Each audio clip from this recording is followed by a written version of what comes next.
A big round of applause please, for our guests have arrived.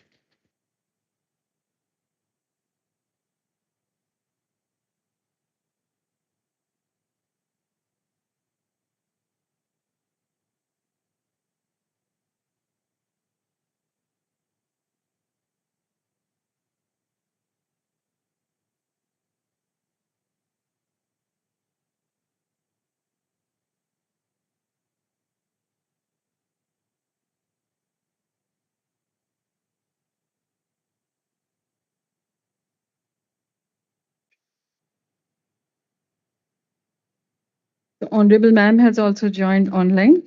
Namaskar. On behalf of the Institute, it is my proud privilege to welcome Chief Guest of today's function, Dr. Mrs. Kalai Selvi, Honorable DG CSIR and Secretary DSIR Government of India, who is blessing us through online mode. A warm welcome. Namaskar. Namaskar, ma'am. A warm welcome to guest of honor, Her Excellency Anisa K. Vega, High Commissioner, United Republic of Tanzania, New Delhi. I request our director to please present pollution abating plant to Her Excellency.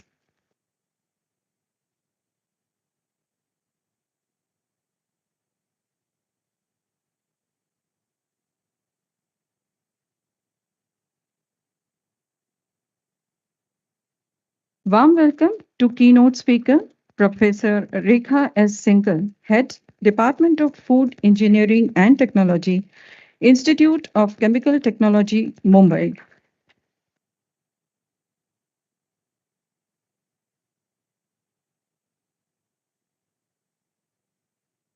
We welcome Shri Mahesh Patel, founder, Empowering Farmers Foundation, Tanzania.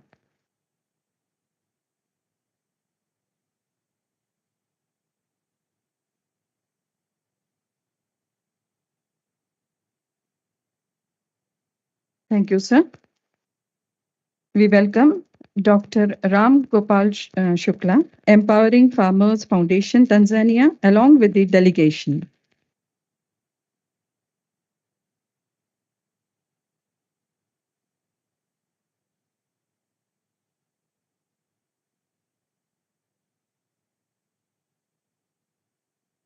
Thank you, sir. We welcome Mrs. Kavita Yadav, President, Ladies Club, Mr. Venu Gopal from Tamil Nadu, Mr. Manish from Una. We welcome our technology partners from Agri Naturals, tea planters, farmers, entrepreneurs, incubatees, and industry personnel. We welcome Engineer Atul Kumar Goyal, Chief Engineer CSIR, researchers and academicians from prestigious Institute of Palampur, Professor Shri S.K. Sharma. We welcome trainees from various institute, students from CSK, HPKV, Kendriya Vidyalaya students, students from Banaras Hindu University under CSIR Integrated Skill Initiative, Mr. Ram Sarup, Curator of Science Museum. We also welcome press and media persons. Hearty welcome to our superannuated senior colleagues, staff, and students of this institute, ladies and gentlemen. It is indeed a great day for all of us to celebrate the 42nd Foundation Day of this institute. We begin the program with Sansthan Gan. It illustrates the mission, vision, and activities of the institute. May I kindly request the August gathering to please rise for the Sansthan Gan.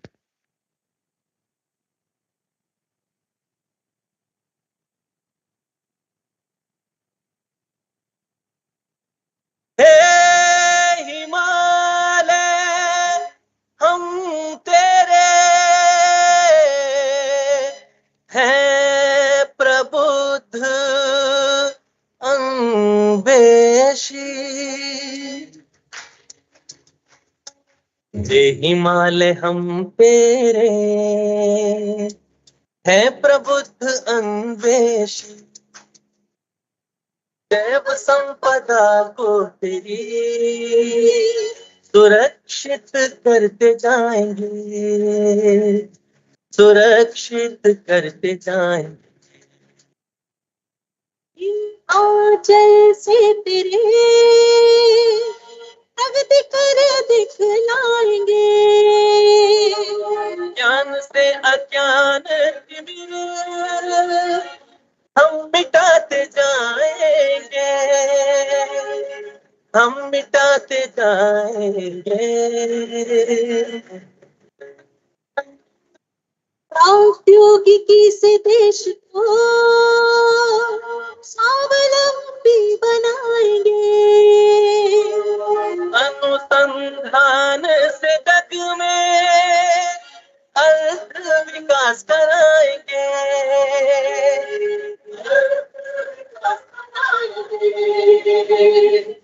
मातृभूमि की भव्यता विज्ञान से बढ़ाएंगे, ओ समर्पित हम सभी जन उत्थान कराएंगे, जन उत्थान कराएंगे, जन उत्थान कराएंगे, जन उत्थान कराएंगे।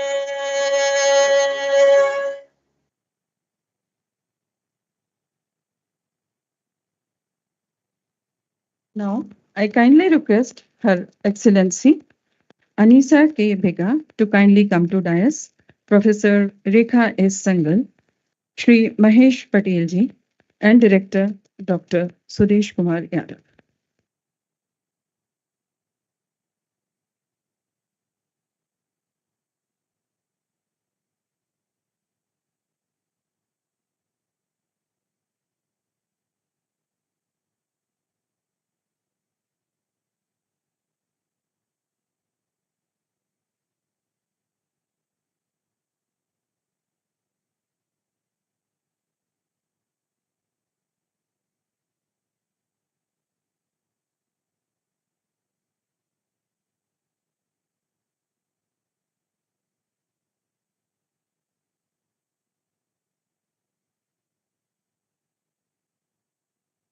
We missed having the presence and interaction with Madam Honorable DG Madam here at Palampur.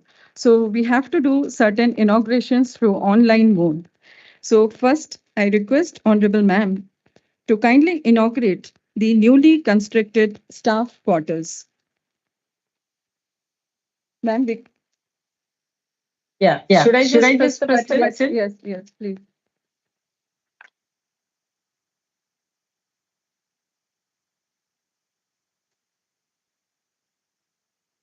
Now we go for the inauguration of the gym facility at Shardul Hostel. Your kind click, please. Then. Yeah.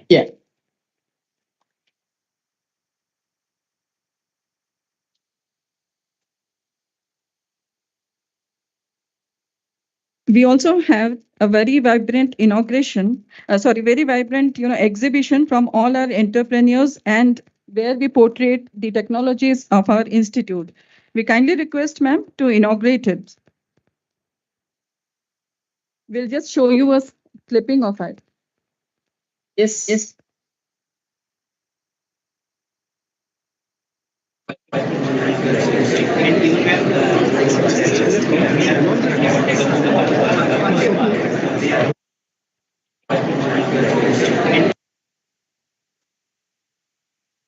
So this was a very important, for laying the boundary wall at Banuri because that would secure our premises. We kindly request ma'am to lay the foundation of the boundary wall at Banuri Tea Garden, please.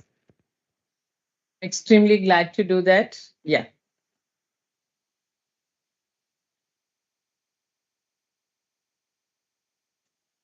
Thank you. Thank you so much, ma'am. And now, Thank you. as we move forward, I request our director, Dr. Sudesh Kumar Yadav, to kindly address the August gathering and present the achievements of our institute that we had in the last 1 year.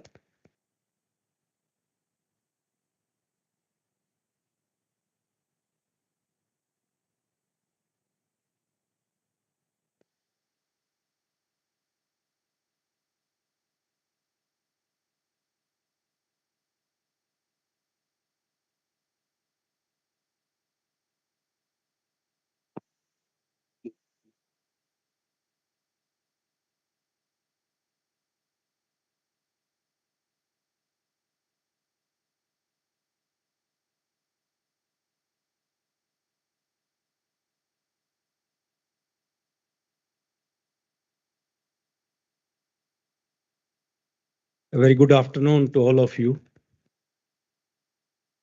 I extend my warm greetings and welcome to Madam Dr. N. Selvi, Director General of CSIR and Secretary DSIR. Okay. Thank you so much, ma'am, for joining us online. I know you are very humble. My pleasure to in join, accepting but I regret that I'm not able to be there. Pleasure to join at least virtually. Please carry on. Yeah, thank you so much.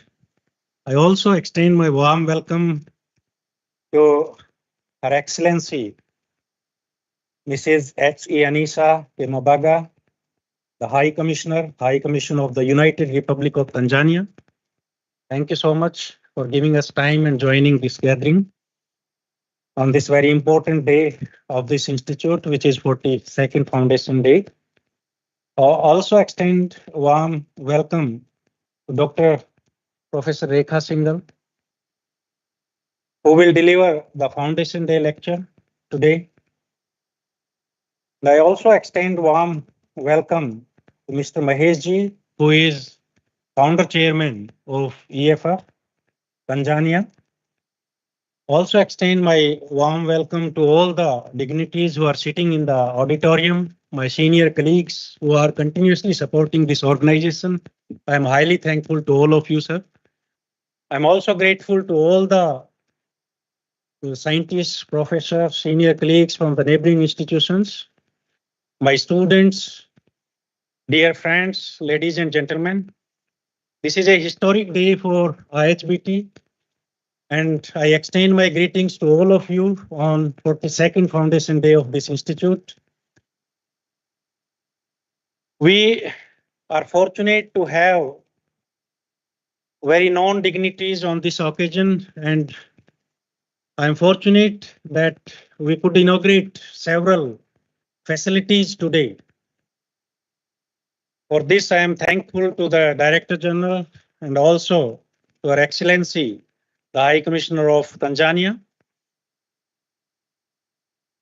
Without taking much time, I think I should go directly to some of the highlights that what we did during last year in this institute, and the whole credit for those activities goes to my staff and the research scholars.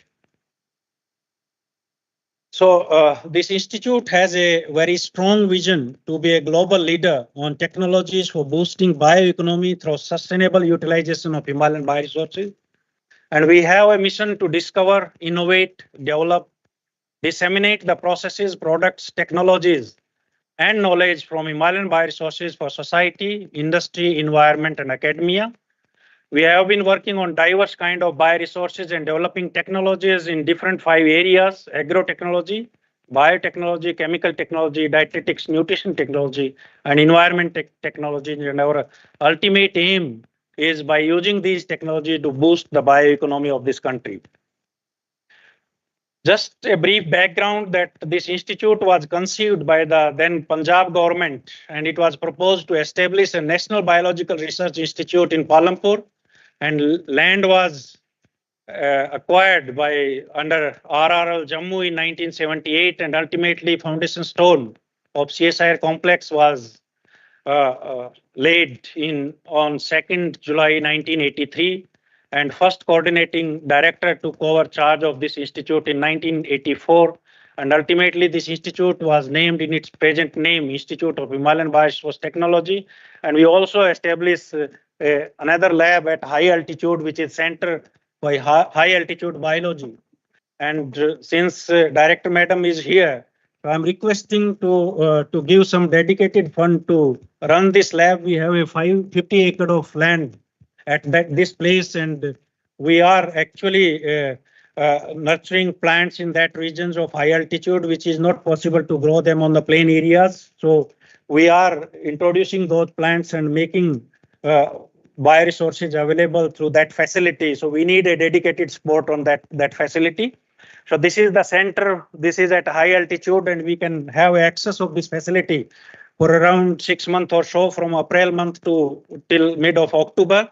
We have small processing facility, lab facility, and also very big area where we have different weather towers, shades net, snow harvesting tank, greenhouses, and solar power plants. We have a human resource of around 136 permanent staff, and the research scholars number is around 338. We have a budget of around more than 76 crore and extramural grant in around 11.5 crore. We have published last year around 193 publications with an average impact factor of about 5. We have filed 12 patents and 7 patents have been granted during this period. And we could publish in a very high reputed journals. Some examples are shown here. This institute has been strongly participating in several major research programs of the CSIR, and where we are collaborating with several research institutions across the nation. CSIR Floriculture Mission in its second phase, Aroma Mission in its third phase, Millet Mission, Immunity Mission, Waste to Wealth Mission, Phenom India, CSIR Health Cohort Knowledge Base, CSIR Precision Agriculture Mission, and we have several projects in terms of FAST, FBR, FTT, FTC, and number is 7. Skill development and GSF programs are very strongly supported by CSIR, and we have been running them very smoothly.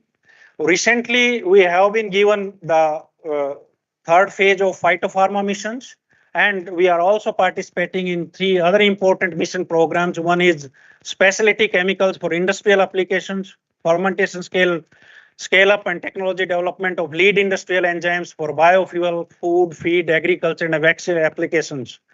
Genome editing for crop improvement project has been sanctioned last month, and we have 2 FTT projects, one FAST project, and another important is CSIR Special Project Scheme, which has been launched by Director General of CSIR from this year onward, and we are fortunate to have 9 projects. This is a special kind of funding which is given to the young scientists to support their and establish their lab, and we got for 9 scientists this year.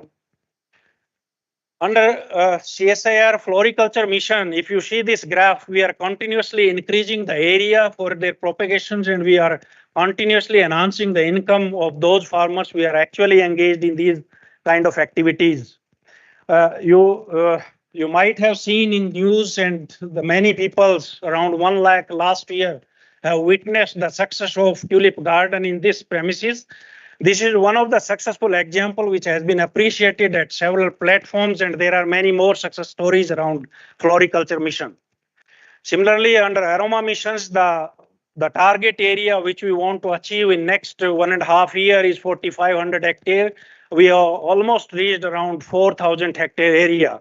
If you see the beneficiary farmers, we have achieved already 581 farmers under that program, and there are several aromatic crops on which we are working. The states we have covered under this program is 12.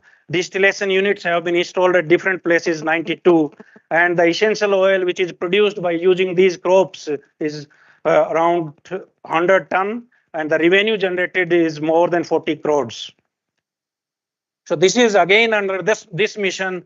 Everybody knows that Golden Revolution has impacted largely, and the Himachal become the first state to grow marigold because of this interventions, and credit goes to CSIR and IHBT together, because CSIR has supported and it has been implemented through IHBT. We are very successfully working in CSIR Millet Mission Program. DG Madam was there in monitoring meeting last week, and we got a very minimum budget under this program, but we have a very strong lead in terms of that. We initiated work in Kodo millet, barnyard millet, little millet, and we are developing several products which are of high local relevance. We have initiated work in a recently launched last year new program on precision agriculture, and our focus is to develop precision farming technologies for our farmers, and our focus in first phase of this precision agriculture program is on paddy, apple, and gerbera. The third phase, I said earlier that phytopharma mission has been given in third phase, and there are 2 verticals in which we are participating, and these are the 3 crops on which we are working and taking the work ahead. Phenom India was successfully completed in its first phase. The target of 10,000 members, which has been analyzed, their data has been analyzed under this program, has been achieved successfully, and from this institute the number was more than 200. We are pioneer in agro technologies as well as process technology of stevia plants, and we have developed the complete agro practices as well as the processing of extraction of steviol glycoside from stevia plants. This technology has already been transferred to several farmers and industries. We have successfully developed technology by which we can use the mushrooms, which is shiitake mushroom, which is having the high content of vitamin D2. So this is a very important source for the consumers who are deficient in vitamin D. This vitamin D2 is actually converted in the body after consumption in vitamin D3. You might be aware that we are the first one in the country to introduce hing, and hing has been cultivated in this country. We got 66 accessions from Afghanistan and Iran, and so far we have supplied more than 58,000 plants to different farmers, and they have been planted in more than 8 hectares of area. We have targeted in first 5 years to achieve 7 hectare area, but we already achieved in 3.5 years around 8 hectare area, and we're continuously introducing them further. We have found the single solutions for stabilization of organic waste, human waste. Under this program with NIRI, we have IHBT has developed a compost booster, and these bio-toilets have been developed with the help of NIRI, and we have successfully planted these bio-toilets in the Lahaul Spiti regions, and now we are demonstrating these by using these booster, which is developed by the institute containing consortia of microorganisms which are actually highly effective under cold environment. We have identified a new species, Ophiocordyceps indica, which has been discovered from Indian Western Himalayas for the first time, and it has a very high value as far as its nutritional pharmaceutical values are concerned. We have identified marmicilline, one of the target molecules, which is very potent molecules and very effective against SARS-CoV through bioinformatic approach. The climate change impact has been analyzed on alpine vegetations, and it is significantly impacting in the shift of alpine vegetations. In taxonomic achievements, we identified 2 species, Crementhodium nepalense and Rubus sikimenensis. These are the 2 species which have been identified for the first time and has been recorded in our herbarium. During this last year, we could incubate 10 incubatees. We could transfer 16 technologies from this institute, and we have one consultancy project. The material transfer agreements number is 178, and there are several miscellaneous agreements number 29. These are the 16 technologies. I will not go into the details of these, but these are the 16 technologies which have been transferred to different industries. I'm happy to share that during last year, we could develop several technologies. Those have been included in our technology portfolios and placed on the website. Now we are inviting expression of interest for these technologies. One of them is process technology for preparation of RTS beverage from rhododendron arboreum flowers, diagnostic markers for true cinnamon identification, the process for the stereo-specific conversion of camphor into borneol, synergistic formulations against acne using Western Himalayan essential oils, production of valerianic acid derivatives using Valeriana jatamansi adventitious roots, mass production of Serratia grosvenori, that is a monk fruit, a natural sweetener and medicinal plant, process for DFF synthesis from fructose or low-cost carbohydrate feedstock These are some of the technology whose proof of concept, and they have been demonstrated at certain levels, and then industries are invited to take up these technologies for their commercializations. We are strongly participating through Jigyasa programs to have a scientist student connect program to inculcate scientific temperament in young minds. And under that, already 35 more than 35,000 have participated under that programs, and the beneficiaries are around more than 9,000. Similarly, the skill development program has been successfully run by the institute, and several persons have been benefited, and the number is around 470. We during last year we could add some of the research facilities and infrastructures, and one of the important is food processing facility, which was inaugurated in the month of December by Honorable Secretary of DST. And there are several other facilities: automated greenhouse for production of flowers throughout the year, multi-purpose essential oil distillation unit with improved design installed and commissioned at several places. 20 bee hives clusters form under floriculture mission in Himachal Pradesh and Uttarakhand. Plant growth chambers, NMR, GCMS, they have been included in our infrastructures, the instrumentations, and phenomet stations of Chirpine forest. Our scientists have been recognized. Either they got the awards, they got fellowship, and they got chance to travel abroad in collaborative programs. And some of the names are placed here just for the. And our students also have been recognized through fellowships, scholarships, or the international grants. We have organized almost all national important events, and just to show you, I will not read each and every event, but I think we celebrated most of the event with complete enthusiasm, with the support of students, staffs, and everyone in the surrounding areas. We also celebrated Pushp Krishi Mela at Leh under CSIR Floriculture Mission on 10th August 2023. And the Honorable LG of Ladakh was the chief guest during that event. And the response was highly appreciated at that region. We launched 6 products under Mission Bharpur through the Kangra district administration, and these products are being served to the children of less than 5 years of age through Anganwadi, that district. And after seeing the success in the Kangra district, now Unna district administration has approached, and hopefully within 15 days or a month, we will launch this product in Unna district. We also got interest from different states as well, including the Gujarat, Chhattisgarh, and other neighboring states.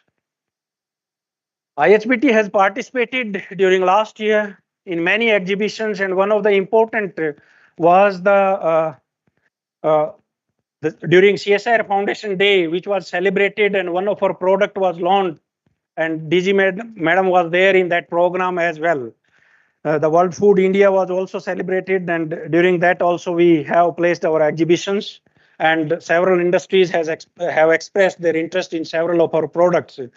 This is one of the recently event which was 1 week, 1 theme program. For the first time it was launched, and there will be 8 such programs in next 6 months. And the first program was launched on 27th June, and one of our technology was transferred during this program as well.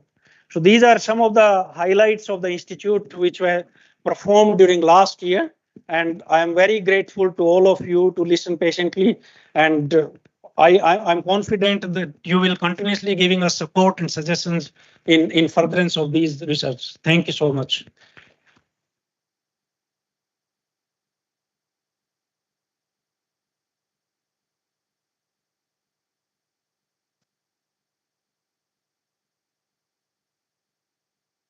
Thank you, sir.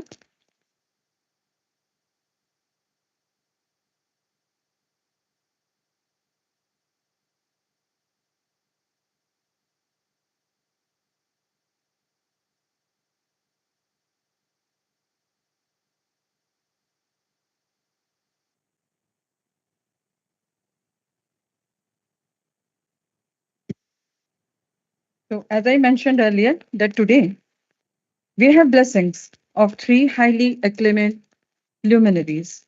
And now I kindly request my colleague, Dr. Jyoti, to introduce our honorable chief guest of honor, and keynote speaker. Dr. Jyoti, please. Thank you, ma'am. I begin with introducing our respected chief guest of the day, Dr. Mrs. N. Kelai Selvi, Secretary DSIR and Director General CSIR. Dr. Mrs. N. Kelai Selvi assumed charge as Secretary DSIR and Director General CSIR New Delhi on 8th August 2022. Dr. Kelai Selvi is the first woman Director General of CSIR. Prior to taking over as Secretary DSIR and DG CSIR, she was working as Director CSIR Central Electrochemical Research Institute, Karaikode. Dr. Mrs. N. Kelai Selvi, born on 5th February 1967, obtained her bachelor's degree in chemistry from Government Arts College, Tirunelveli, affiliated to Madurai Kamaraj University, Madurai. She obtained her postgraduate degree in chemistry from Government Arts College, Coimbatore, and did her PhD at Annamalai University, Chidambaram. Dr. Kelai Selvi's research work of more than 25 years is primarily focused on electrochemical power systems. Her research interests include lithium and beyond lithium batteries, supercapacitors, and waste to wealth driven electrodes and electrolytes for energy storage and electrocatalytic applications. Dr. Kelai Selvi has more than 155 research papers and 6 patents to her credit. Under her guidance, 12 research scholars have received PhD degrees and 2 researchers are currently pursuing their PhD. She has been a recipient of many prestigious awards, including MRSI Medal, CSIR Raman Research Fellowship, INSA NRF Exchange Award, Brainpool Fellowship of Korea, the Most Inspiring Women Scientist Award, and C.V. Raman Mahila Vijnana Puraskar at 12th National Women's Science Congress held at Mysore. Now, I'm honored to introduce to you all Her Excellency Ambassador Anisa K. Bega as the guest of honor of the day. Anisa K. Bega is the esteemed High Commissioner of the United Republic of Tanzania to India, also accredited to Singapore, Sri Lanka, Bangladesh, and Nepal. Her tenure since joining the Tanzanian Foreign Service in January 1999 includes significant roles at the Tanzanian Ministry of Foreign Affairs, where she was the Assistant Director and then Director in the Department of Diaspora and Engagement Opportunities. Ambassador Bega holds a Bachelor of Economics Honours from Aligarh Muslim University, India, and a master's degree in diplomacy and trade from Monash University, Australia. Now, I have the privilege to introduce our keynote speaker of the day, Professor Rekha S. Singhal. With undergraduate degrees in chemistry and food technology and master's and doctoral degrees in food technology, Professor Rekha S. Singhal started her research journey on a strong footing. Due to her strong passion for teaching and research, she joined the university as associate lecturer in 1989 and then pursued her passion with zeal. At the age of 35, she published a book as a co-author, which continues to be read and purchased. She has worked on enzyme engineering with excellent outcomes, as can be seen from her 443 publications. She has been amply recognized by many bodies for her work, the most recent being the fellowship from prestigious Indian National Science Academy in 2022, Indian National Academy of Engineering in 2023, National Academy of Sciences in 2023, the World Academy of Sciences for the year 2024, and International Union of Food Scientists and Technologists for the year 2024. Many other awards came her way, including fellowships from Maharashtra Academy of Sciences, Biotechnology Research Society of India, Association of Food Scientists and Technologists India. She has trained more than 120 master's students and 45 doctoral students so far. She has worked as editor of few scientific journals since 2012, such as Journal of Food Science and Technology, and most recently as associate editor, Carbohydrate Polymers, a prestigious journal from the House of Elsevier. Currently, she is handling the responsibilities of Associate Editor, Sustainable Food Technology, a new journal from Royal Society of Chemistry. Professor Rekha served as the head Food Engineering and Technology Department from 2012 to 2015, and later as Dean, Research, Consultancy and Resource Mobilization from 2015 to 2020. She is serving as the head again for a second term. She has been the recipient of Best Teacher Award for at least 4 times since its institution and an award for an outstanding professor. She was awarded the Distinguished Alumni Award in 2022. She continues her journey on her chosen path, irrespective of the outcomes, with the sole purpose of contributing to science and society. We are honored to have all the esteemed dignitaries amongst us. Thank you.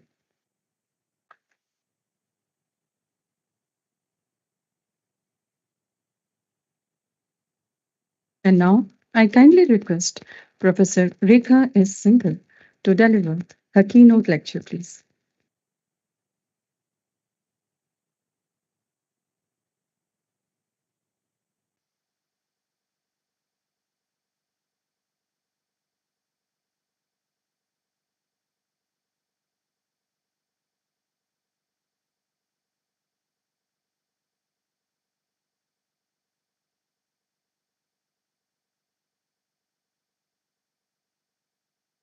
The Chief Guest, Dr. Mrs. N. Kalai Selvi, Honorable DG, CSIR and Secretary DSIR, Government of India, New Delhi.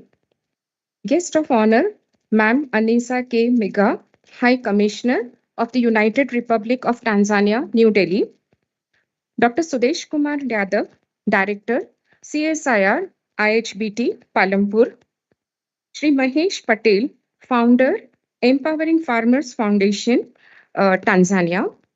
All other stakeholders, be it industry, be it other participating organizations, fellow scientists, research scholars, and the custodians of our future, the students from the school who have gathered here to celebrate this 42nd Foundation Day of this very prestigious organization. I wish I could have met ma'am today, but maybe some other time. Ma'am, I miss you, meeting you. I was listening to the director and looking at the work that has been carried out in the last 1 year, the scientific work and also the outcomes of the scientific work, and it is truly impressive. So many compliments to all of you, to the organization for this outcome, and I pray that it goes from strength to strength in the forthcoming years. Now, when I was invited to give this Foundation Day lecture, I was really wondering what should I speak upon. And then I thought that maybe we should talk about a topic which is an urgent need of pressing times. And this is on sustainable food production and processing. We have all been doing production, we have all been doing processing, but whether it is sustainable, that is something which we need to really consider. And it is with this thought that this presentation has been prepared. Now, if you look at the slides over here, you will see that when we talk about sustainability, it is an interplay between the environment, the economy, and also the society, because it is the cumulative effect of these 3 parameters which influence our life on this planet Earth, and not only our life, but also the life of all the other living beings, animals that we share this planet with. So it is very important that we understand this concept of sustainability. And there are many, many dimensions to this sustainability. For instance, we can see circular economy and sustainable manufacturing. On the other side, we have healthy, sustainable diets. And then we have novel production systems and ingredients. For example, we now have plant-based meats. I will talk about it very briefly. And then, of course, we need to have yet another one, which is based on transparency, traceability, and trust. Now, let us see what is sustainability. Sustainability is the pursuit of harmonious relationship between human activities and the environment. And what is the purpose? So that we ensure the well-being not only of our own selves, but also of the future generation, of our future generation. And this has to be done while we are balancing our economic prosperity and environmental protection, and while ensuring social equity. So, sustainability is essentially our own efforts to provide a better lifestyle, not only for ourselves, but for our forthcoming generation. And how do we do it? We do it by sustainable practices, by reducing the pollution, by conserving natural resources, and promoting resilience in ecosystems, while fostering inclusive development and social justice. Now, we know that there are 17 goals, sustainable development goals, which have been given by United Nations. And we actually, need to meet all these goals. We have, say, no poverty as goal number 1. I'm just giving randomly. Goal number 6 is clean water and sanitation. Goal number 5 is life on land. But all these sustainable goals that we see, you can see in this particular slide. I'm sorry. Yeah,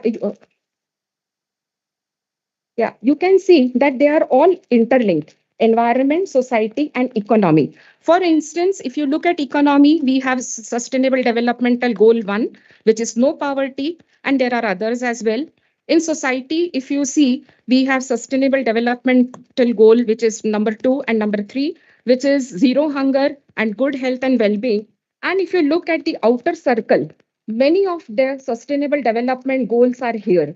So we are actually doing a lot of work in production and processing, but are we really taking care of this part where most of the sustainable goals lie? For example, climate change, biodiversity, culture, and resources and waste. Now, these SDGs, although they are universal, but when countries try to meet them, they become very territory specific. And we all need to work out our SDGs for our areas.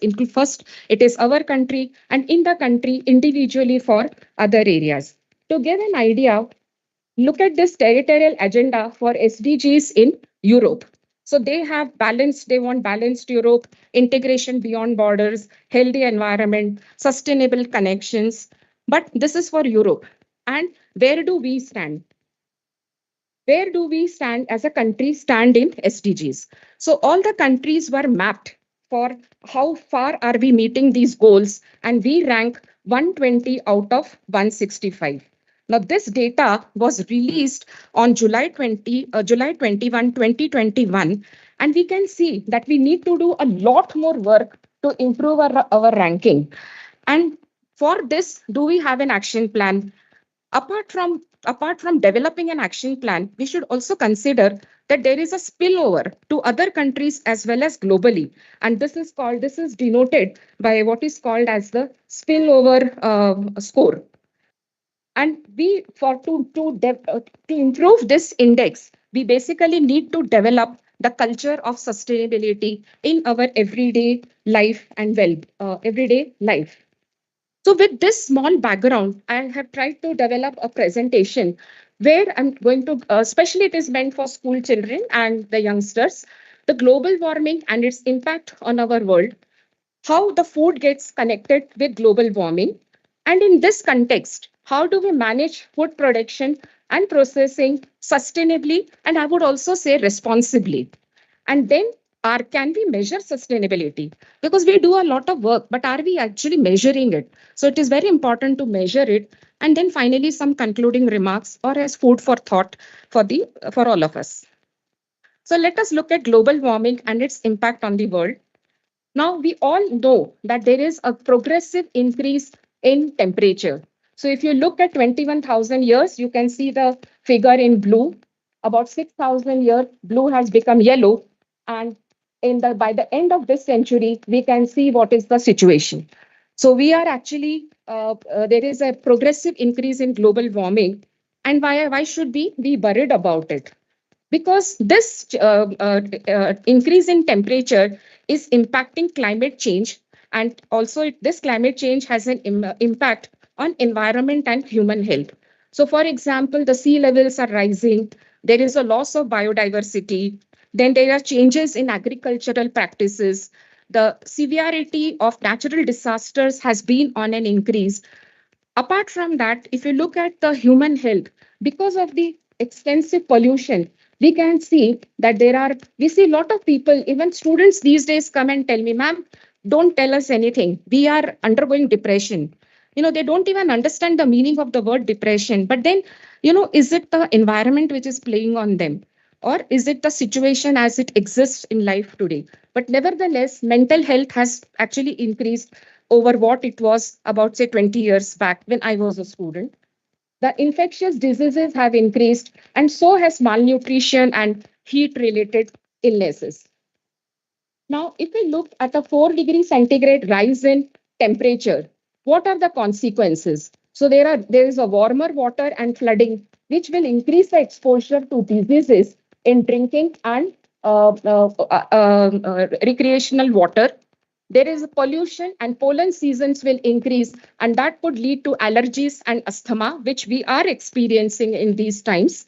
Hunger and famine is also expected to increase, and as the food production is destabilized by drought, and it is believed that these could contribute to about $2 to $4 billion in about 5 6 years, about 6 years, and 7 million deaths are reported.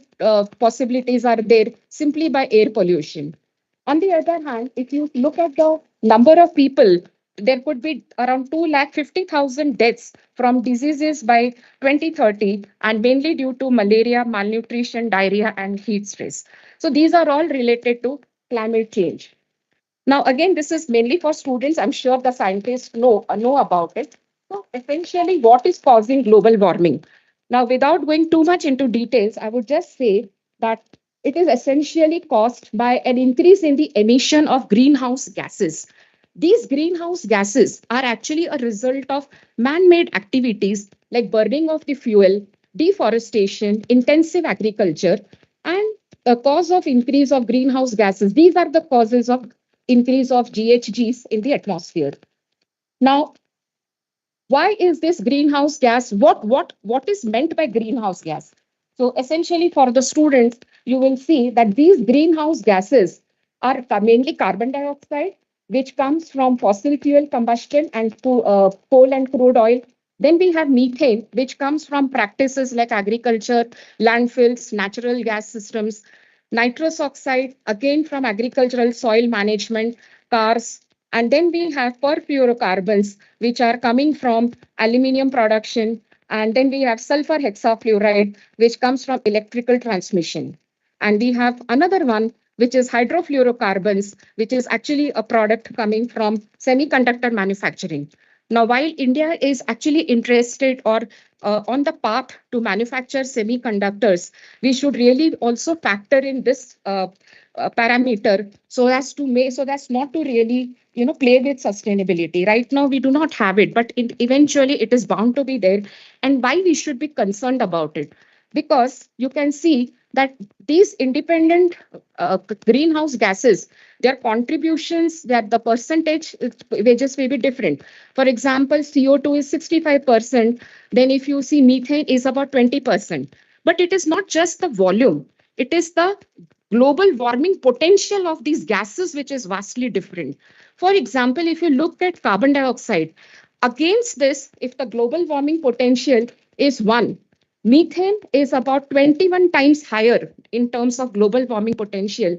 And if you look at sulfur hexafluoride, which I just mentioned for semiconductors, you will see that it is about 23,900. Then nitrous oxide is 310. So essentially, it is not just the volume of the greenhouse gas, but also its ability, the global warming potential, which one has to consider while one is either doing agricultural production, processing, or even waste disposal. Now, what can we do? Because if we have to live in this world, we need to do something about it. And here we have to reduce the greenhouse gases, which is obvious.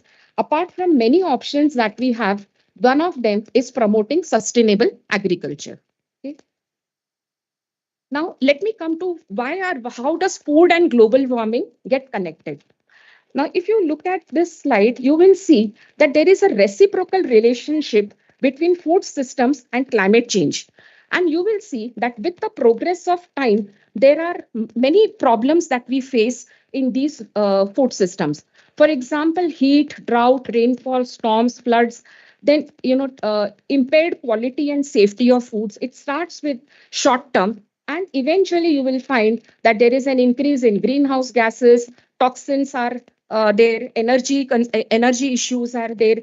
So this reciprocal relationship is something which is well established, and we need to really take care so that we can avoid the steepness of the curve.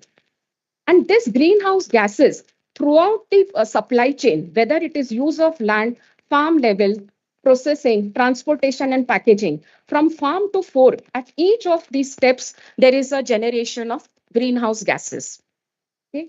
Now, if you look at this particular slide, you will see that individual steps, they contribute to different percentages of emissions. Now, this is very important because when we understand this, we can adopt steps, or we can adopt technologies, or we can try to minimize it. For example, processing of food itself, the carbon footprint is about 14 to 25%. Livestock and fisheries, India is the largest producer of milk, and we have the largest number of cattle in the world. But this livestock and combined with fisheries, it contributes to about 31% of the food emissions. Crop production, just agricultural production, about 27%. Land use, 24, and supply chains about 18. Now, I mentioned about India being the largest producer of milk and having the largest number of food cattle. So what are the consequences? While we are very happy we get a lot of milk, our per capita consumption of milk is very much, within the range that is desired. But what happens? We get production of methane, and also from the manure, methane, nitrous oxide, and carbon dioxide. Okay. Now here, the amount of methane, just to give an idea how much methane is produced by the cattle, you will see 2 cows can produce as much heat trapping greenhouse gases as one car driven 10,000 miles. And if we look at the number of cattle that we have, you can imagine how much carbon dioxide and methane is produced. What can we do to get good cattle feed so that the production of methane could be minimized? This is something which we really need to think about. But it is not that we have been ignorant. We have been trying to tackle this. We know, we are aware of it. And what are we doing? We are actually digesting it anaerobically to produce biogas, which can then go for biomethane, and it could actually become the future fuel. The digestate which remains behind is used as biofertilizer, soil improvement and amendments, and cattle bedding and food safety. So it's not that we are not aware of it, but then we can try and minimize if possible to the extent that is possible.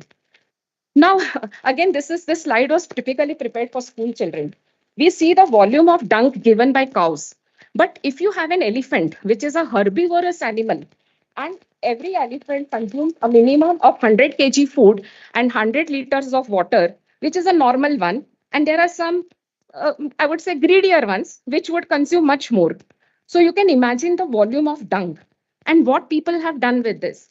So there is a paper, elephant dung paper, and it is not just in one country. Many countries are actually looking for it. So you can see this one is in Egypt. Elephant poop is being used to make paper, and these are from 3 or 4 other countries. So what I'm saying is people have come up with innovative ways to utilize this waste. Coming back on a little more serious note, you will see that the emission of greenhouse gases from food loss and waste is much more than even aviation and iron and steel. And when you factor in the road transport, which is used to carry the food from the fields to the processing unit and finally to us as customers, there is an additional emission of about 10%. Of course, this food, the transport systems do not carry only food. There are many other systems. But what I'm trying to say is that there will be some small fraction of this 10%, which will also add to the greenhouse gas emissions. And that is the reason why tackling this food and waste is very, very important. Now, we all know that this food waste is organic in nature.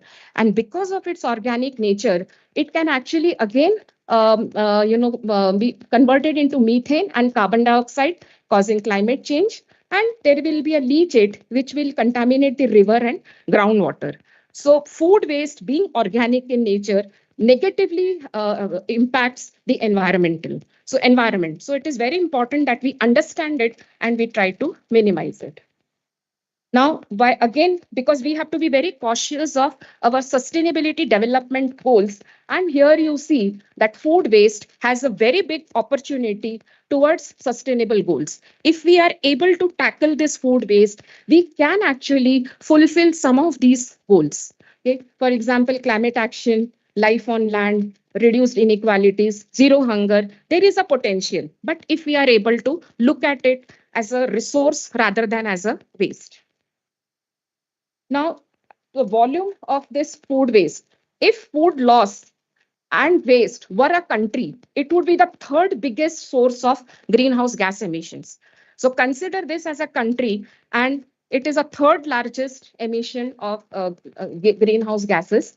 And amongst the many techniques that we have for waste management, you will see that almost all of them, except anaerobic digestion, generating a huge amount of carbon dioxide. I'm not reading out the methods of treatment, but it is sufficient to understand that all the different methods of waste management that we have do produce a significant amount of CO2. And even in the food is not just one food. I might like beef, somebody else may like coffee, third person may like bananas, fruit, vegetable. The extent of greenhouse gases that is produced is also vastly different. And it is this realization that people have now turned to plant-based meats and cultured meats and whatnot, because you can see the huge environmental impact of different kinds of foods to the greenhouse gases that we have. Now, the sources of food waste, if you see, they are plant-derived, animal-derived, food industry-derived, and even restaurant-derived.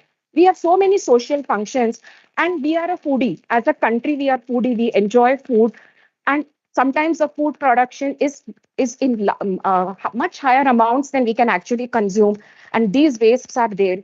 And what happens to them?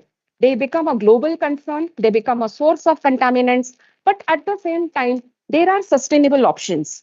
For instance, one could have valorization, sustainable valorization. One can think of circular economy, and one can think of bioconversion. And there are many such technologies which are already there, and but which need a lot of work if we can consider our processing and production in the light of greenhouse gas emissions and waste management. Now, we are a large country, and so is China. So if you look at the emission of total waste which is produced, you will see that the values are very high as compared to, say, Australia, where the value is very low. But if you look at the estimated food waste per capita, we are quite low. We are only 50. And look at Australia, it is more than double. But yet, we cannot be happy that, okay, we are amongst the lowest and therefore, it should be fine. Can we try to reduce this further?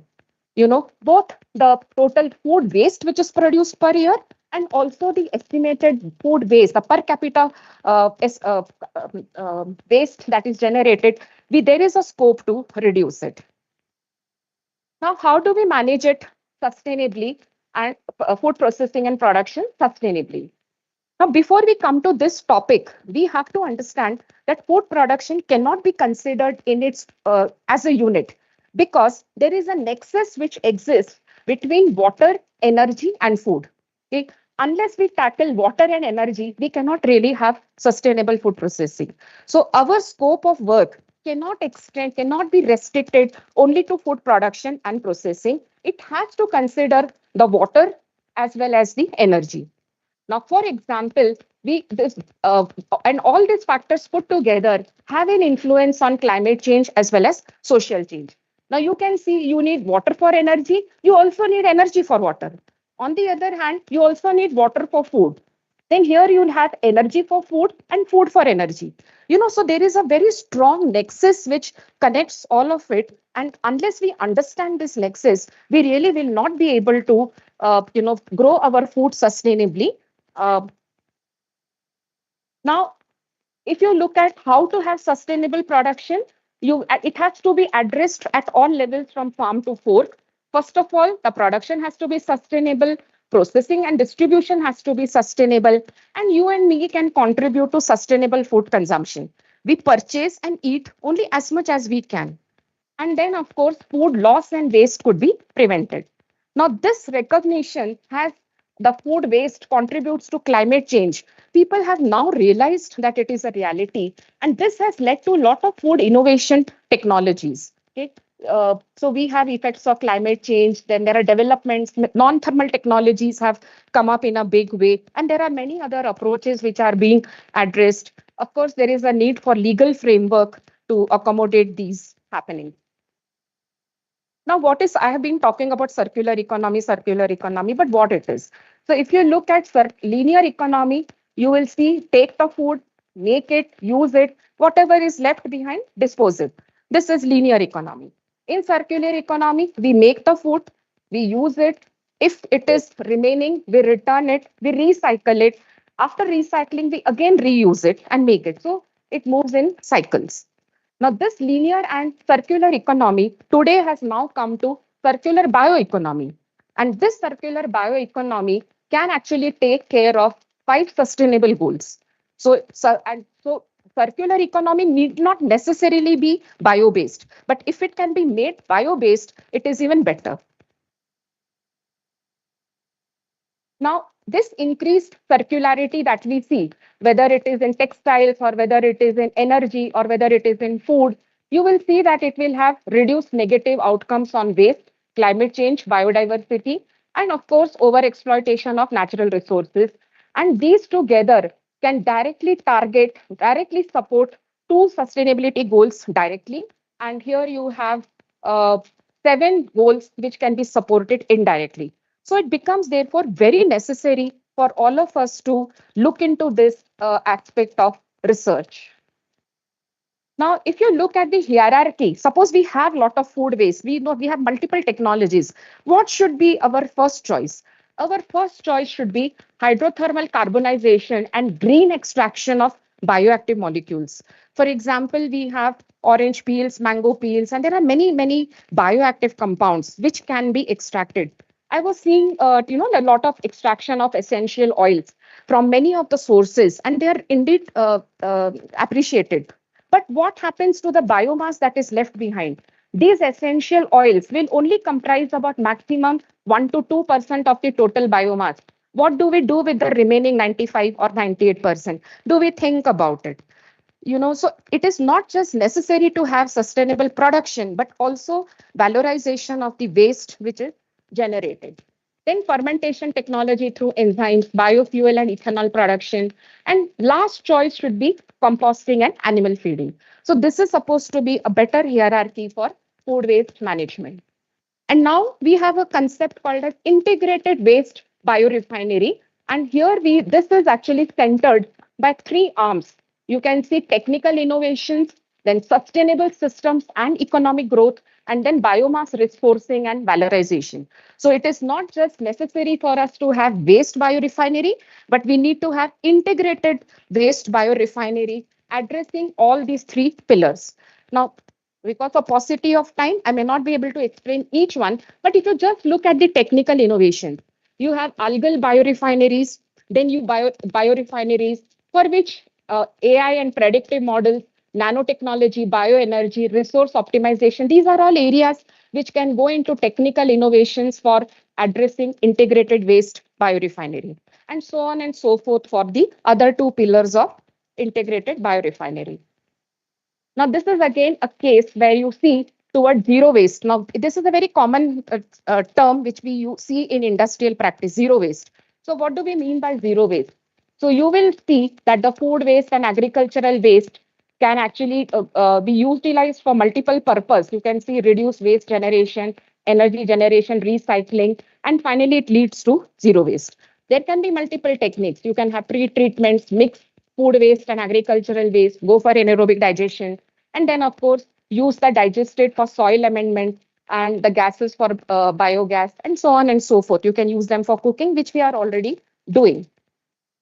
But when we look at the zero waste or sustainability engineering, in India, or at least in my experience, I have seen people tend to classify themselves. I am a chemist, I am a microbiologist, but we have to keep an open mind because sustainability engineering is not dependent on whether you're a chemist or a biochemist. It is completely interdisciplinary.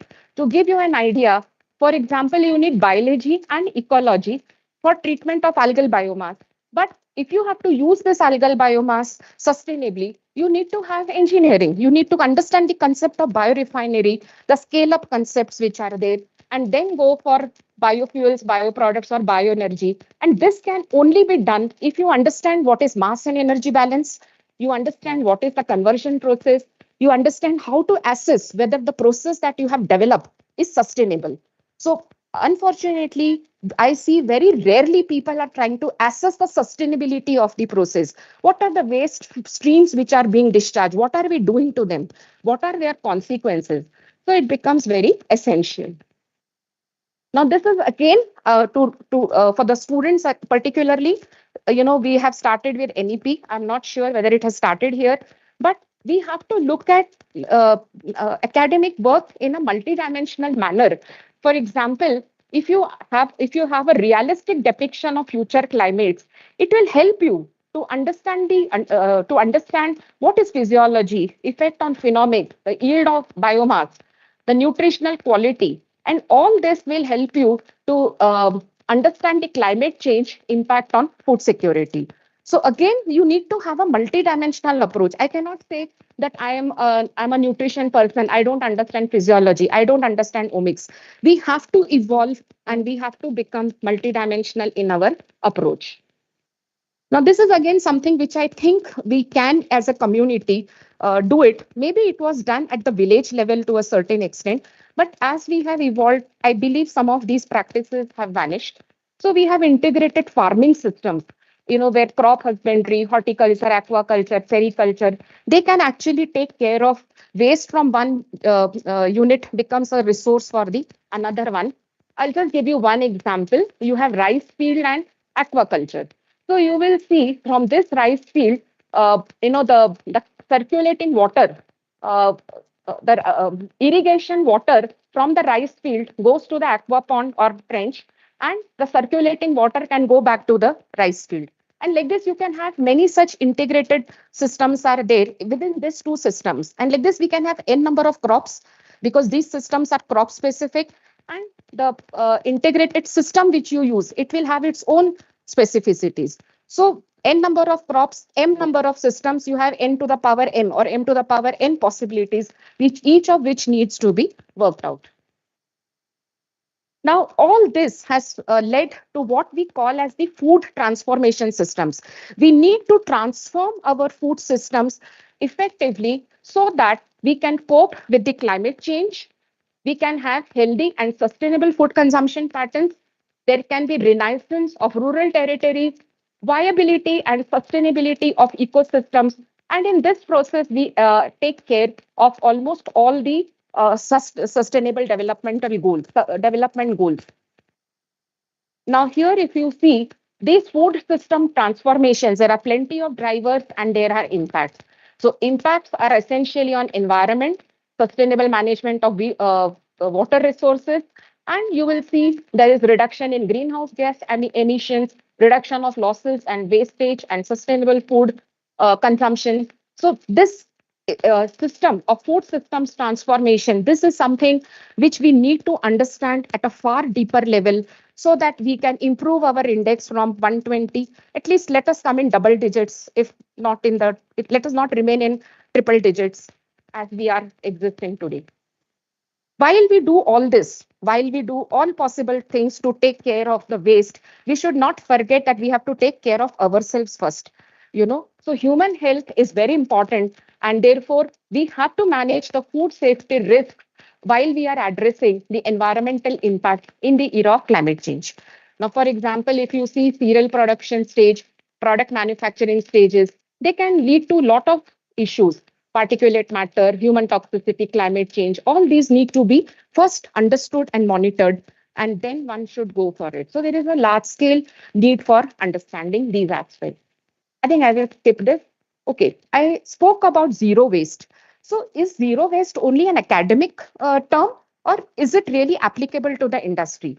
There are many industries who have now realized the importance, and they are actually going for zero waste. I have just chosen one example to illustrate this point, and this has come from Coca-Cola, Hungary. So what are their commitments? So they say that all the primary packaging will be 100% recyclable by 2030.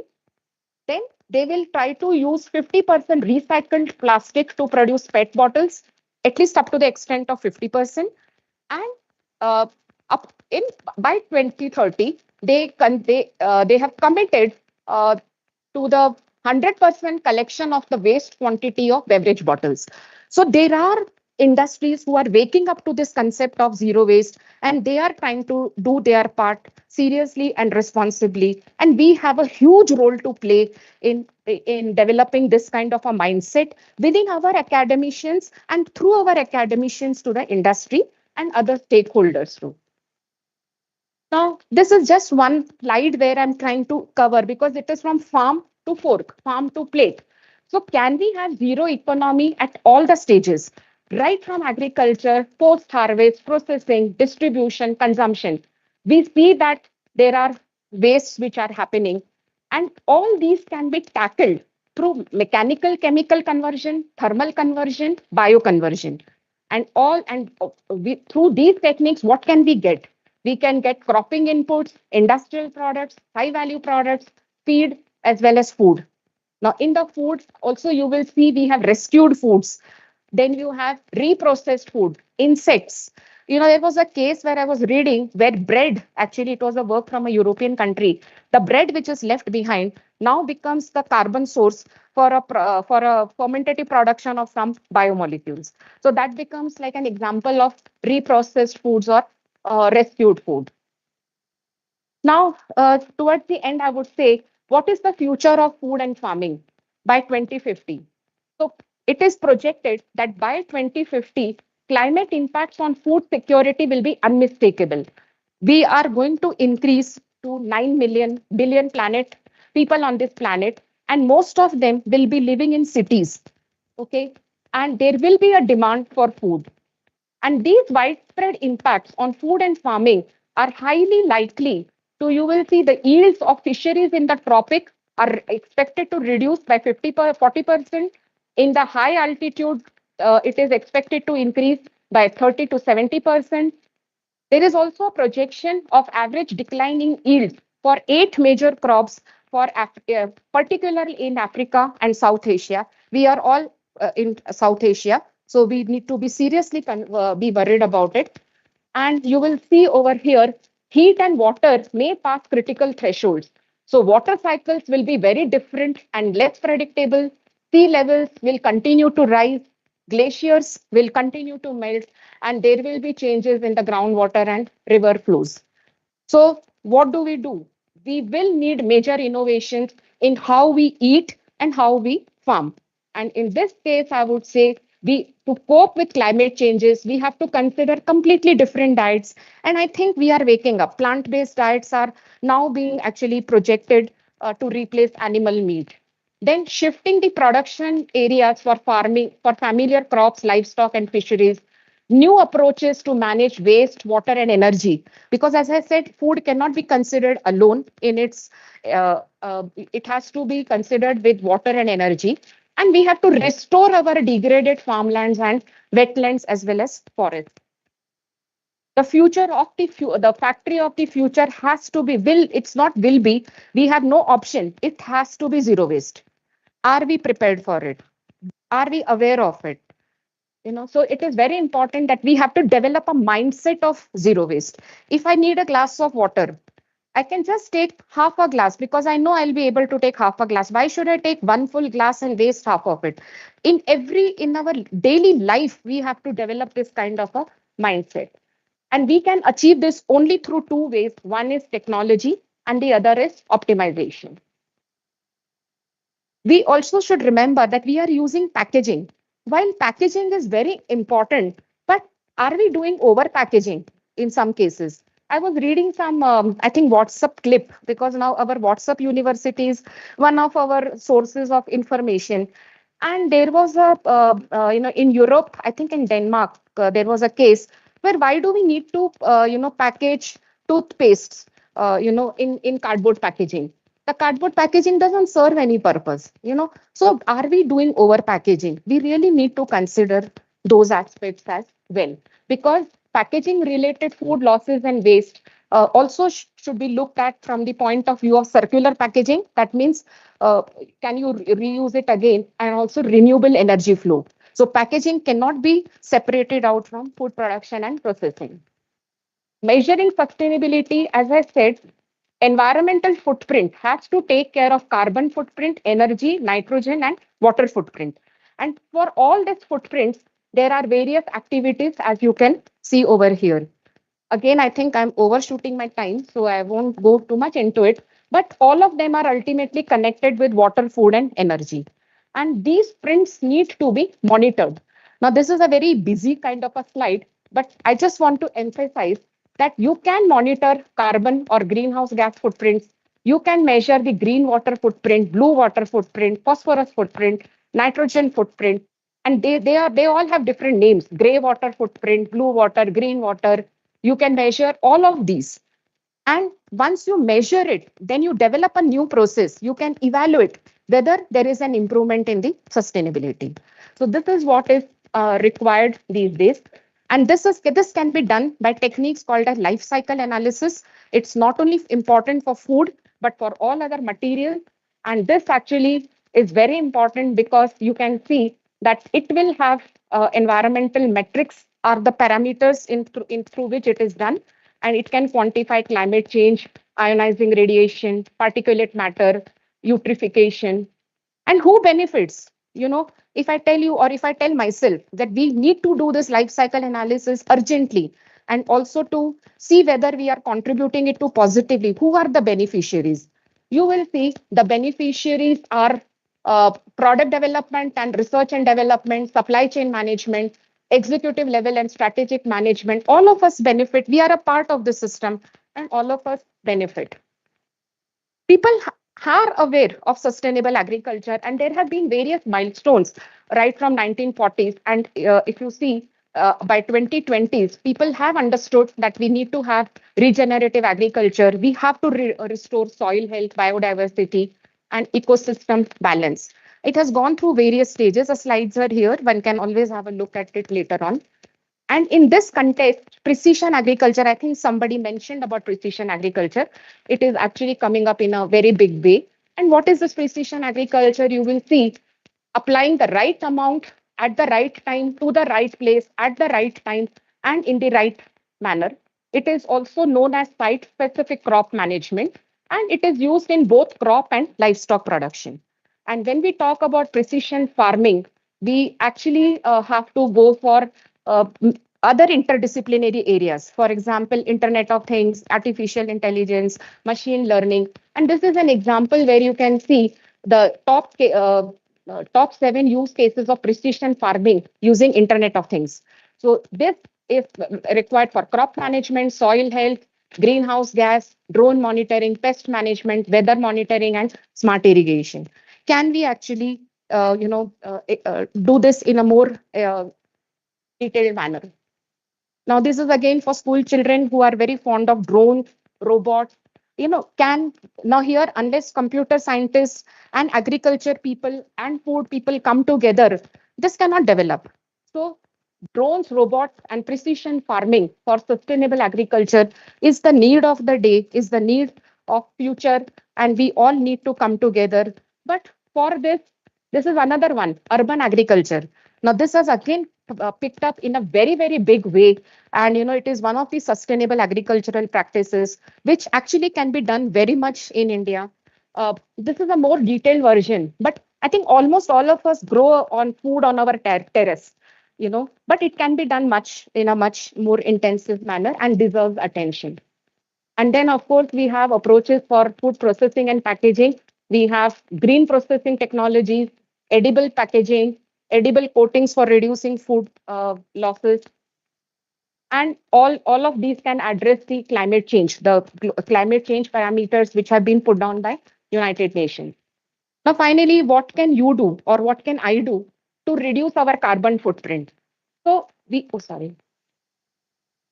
can install solar panels. We can choose reusable, ditch single use.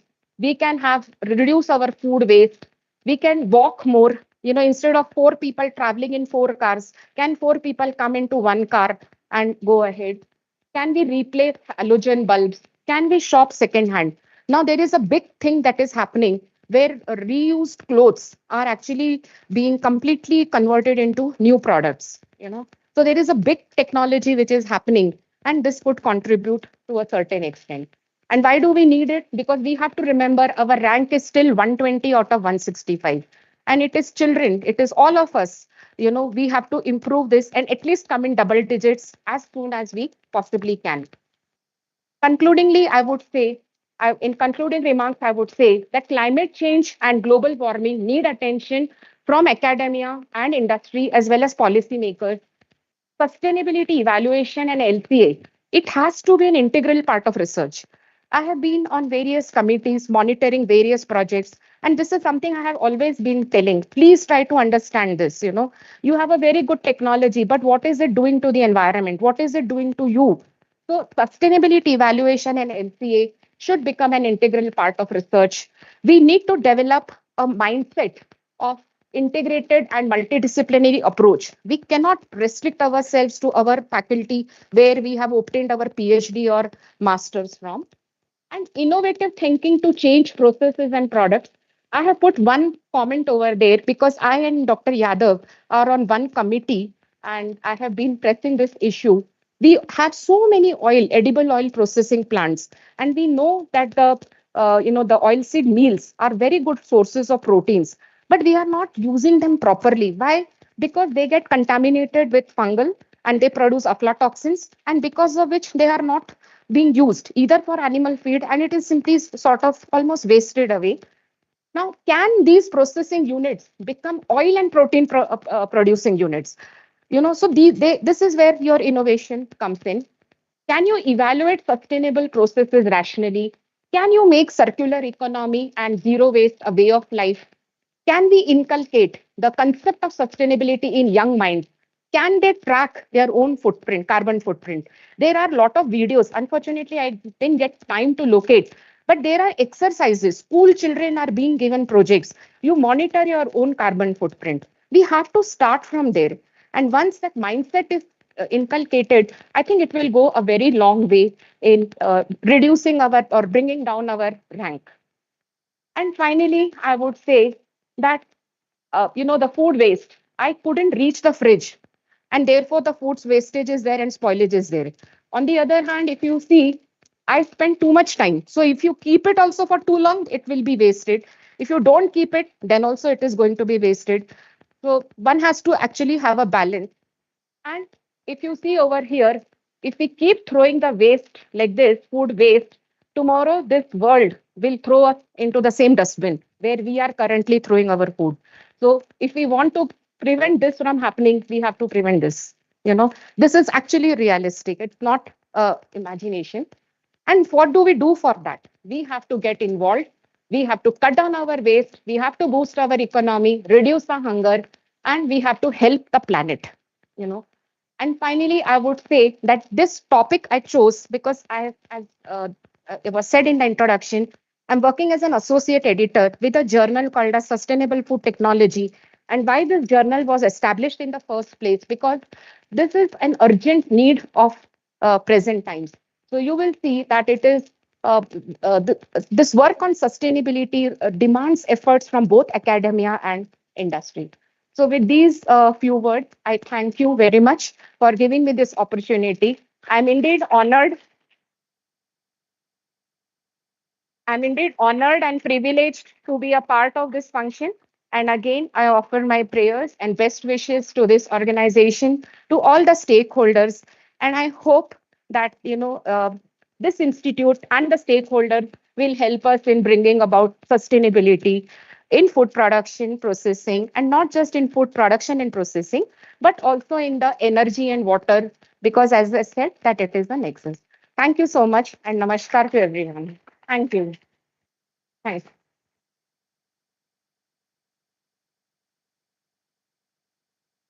Data tablet.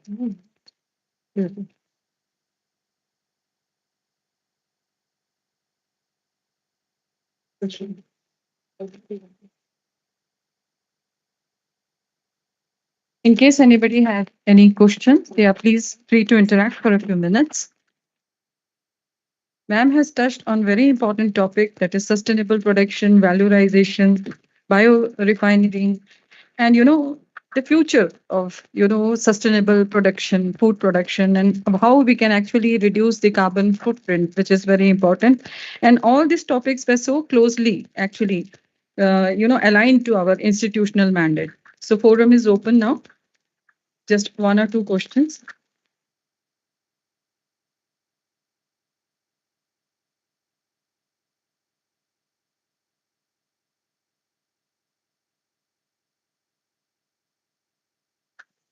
Okay, then you can interact possibly more informally after this program.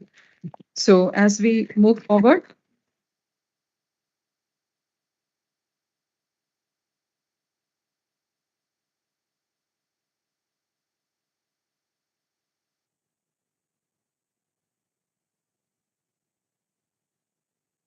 Thank you, ma'am. And now, as we move forward, we kindly request Honorable Director General Ma'am to release the CSIR-IHBT annual report for the year 2023-24. Ma'am, may we have your permission, please? Yeah. Thank you, doing ma'am. it. Yeah. Thank you. Thank you. And here I request our director to kindly, release the annual report and show it to the audience. We have the package. We are so much, madam, missing you a lot. Same here.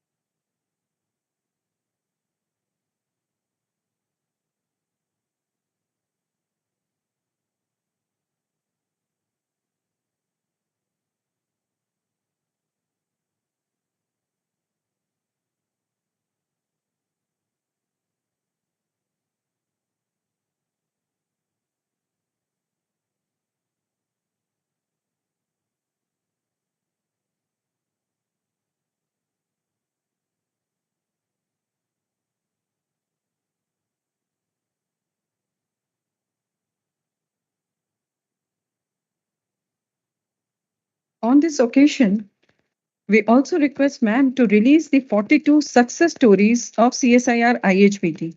These actually depict the technologies we have actually successfully transferred to the society. So, ma'am, we kindly, request you to release the success stories. Yes. And here, I kindly request our director to do the needful, please.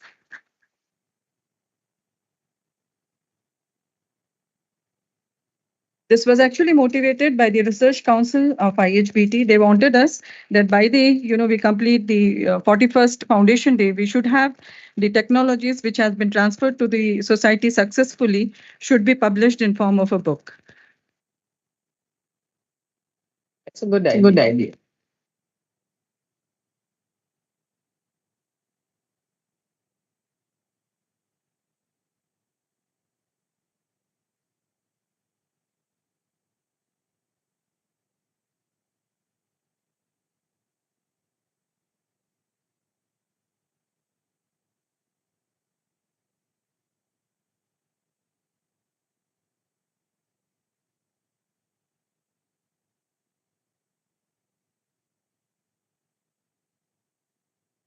Thank you, Honorable Ma'am. And on this occasion, we are also releasing booklet of floriculture, and I kindly request Her Excellency Anisa K. Biga to kindly release the floriculture booklet. It actually encompasses the mission and achievement of floriculture, which brought more than 1,700 farmers of Himachal Pradesh under its fold, generating an income of more than 24.75 crores over past 3 years only, creating wonderful positive impact on the local agriculture and community.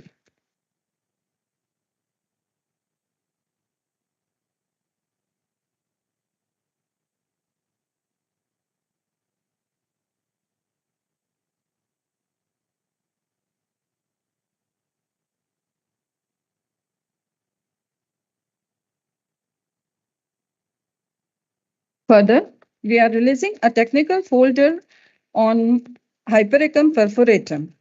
It's agrotechnology, and I kindly request again Her Excellency Anisa K. Biga to release this technical folder.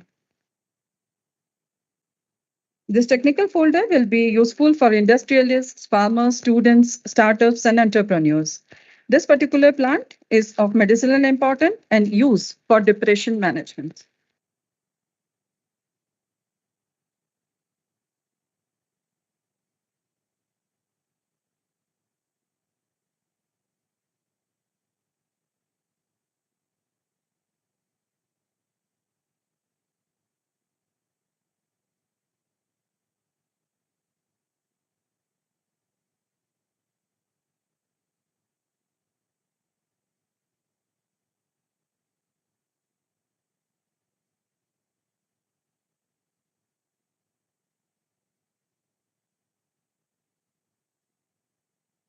Thank you, ma'am.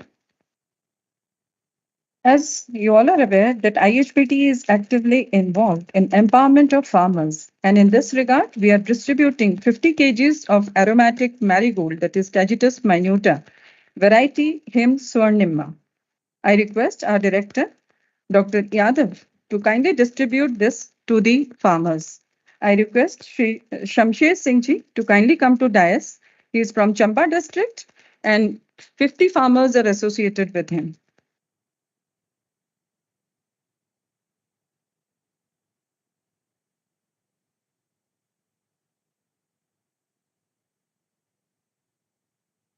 And I also request Shri Bihari Lal ji to kindly come on the dais again to take this particular planting material.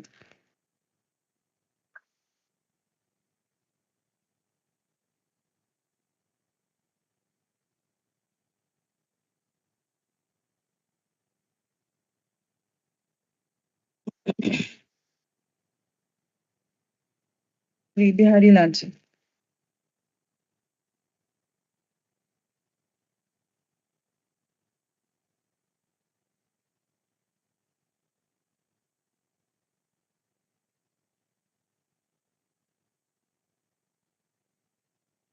Thank you.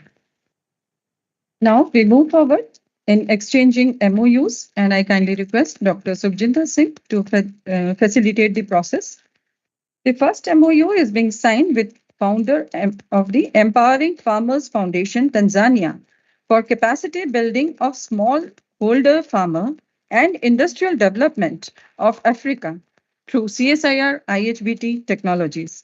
I invite Shri Mahesh Patel ji to kindly apprise us about the venture.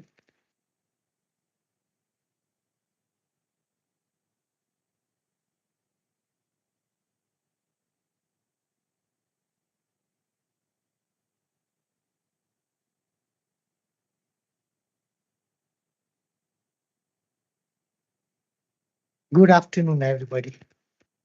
Greetings from Tanzania. It is an honor and privilege to have us today, Her Excellency Madam Manisha Bega, High Commissioner of Tanzania in India. Also, we are privileged to have Dr. Sudesh Kumar Yadav, the Director of IHBT, and Professor Rekha S. Singer, HOD Food Processing Department from ICT Mumbai, as well as scientists, staff, students of IHBT, and ladies and gentlemen. With us on this historic occasion of signing an MOU to lay the foundation for cooperation to promote CSIR-IHBT technologies and develop agri-industry in Tanzania. India and Africa share a long history of culture, social and economic ties. These ties can be traced back to ancient times through trade, migration, and culture exchanges. Today, the relationship between India and Africa continues to be multifaceted, encompassing diplomatic, economic, and culture cooperation. I can recall our first Indians coming into Africa, that was in Zanzibar in year 1820. With this MOU, EFF's vision is to create a stronger ties between India and Tanzania, tapping the unarable, beautiful, fertile land in Tanzania. We have 75% of the land today unutilized, waiting for you people to come down. When I say you people, means the students to come down and invest into Africa, as well as we take the best knowledge and technology from where we are standing here today. With help of IHBT, technologies for agri-industry in Tanzania, helping to create a middle economy. What we require in Tanzania is a middle economy, modern agronomy practices, empowering women and youth, employment, rural development, and changing livelihoods from subsistence to semi-commercial, making them grow from $1 a day per day to $50 and more over a period of next 7 years. With this collaboration, I envision a future where modern methods of tissue culture, hydroponic and aeroponic methods of growing plants, and high-value floriculture and aromatic crops, medicinal plants will revolutionize the agriculture landscape. This is a testament to our partnership's potential and its bright future. This MOU will lead to a vibrant exchange program between India and Tanzania. The IHBT scientists working hand in hand and developing and motivating local indigenous scientists in Tanzania. Some of the work done here at IHBT, like growing aromatic, medicinal, and flower culture, is of great value in Africa. We always say seeing is believing. Fine-tuning to the soil and climate using modern technology of IHBT can be created $1 billion in its own rights through smallholder farmers. We always say that as they grow, we grow too. Finally, I thank all the collaborating scientists, members, and well wishers on this 42nd CSIR and IHBT Foundation Day, which we welcome you all soon as well as in Tanzania. I'm incredibly grateful to the High Commissioner, His Excellency Anisha Bega, for taking the precious time to be here with us. Your presence makes us all feel honored and ensures that the small beginning made today will go a long and a prosperous way, not only in Tanzania, but other sub-Saharan African countries. Thank you all, in particular, Director Dr. Yadav, for making it possible. And what I would like to say more is that today, as you mentioned about the food security, the in the world, the best arable land, which is over 600 million hectares, is in sub-Saharan African countries. We yet need to tap that slowly and gradually. We can start off with smallholder, then mid-term farmers and large-scale farmers. All this is possible. But the issue is that it takes time. It happens with patience and it's a long-term thinking. And if we do it correctly, I think the future is not only huge and bright, not only for India and Africa itself, but also the students which I can see here who are motivated. They have equal opportunity to come and also be a part of this, join this game. But all we have to remember that it's a long-term thing, and all your investments and everything we have been into Africa, it will always be secure, and you should not be worried about. But most importantly is that we are very raw. All we need is we can only understand through seeing and believing. And that's the only method where we can make things happen between us together. Thank you.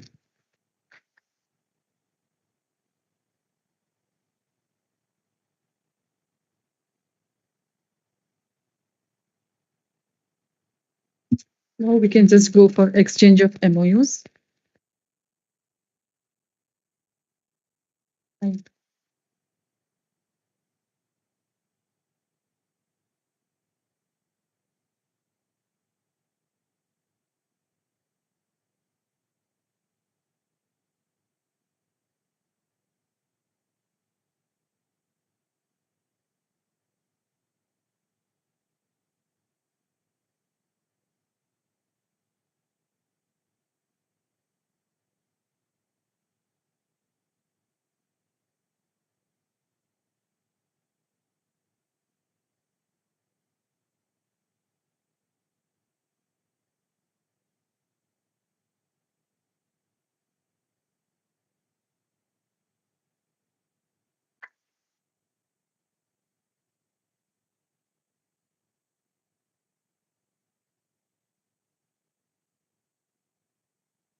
So on this occasion, we are also formalizing and transferring two technologies.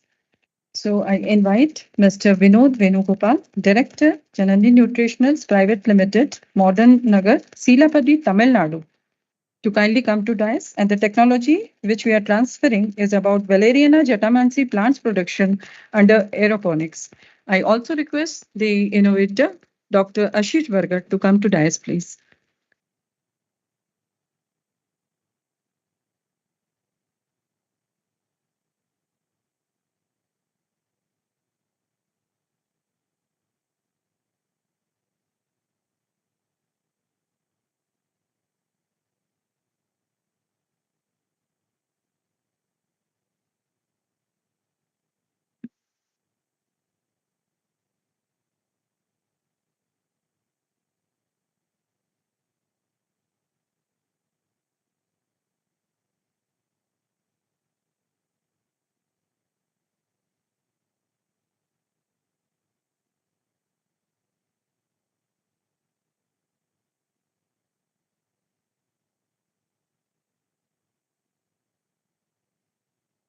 I now invite on dais Mr. Manish Thakur Mani from District, Una, Himachal Pradesh. And again, we are transferring. Okay, this is online mode. Okay. Namaste, everyone. No.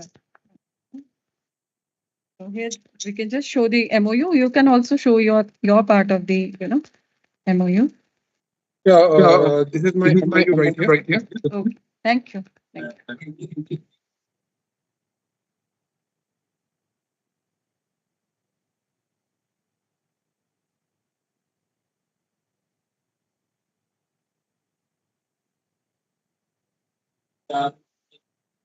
Thank you so much.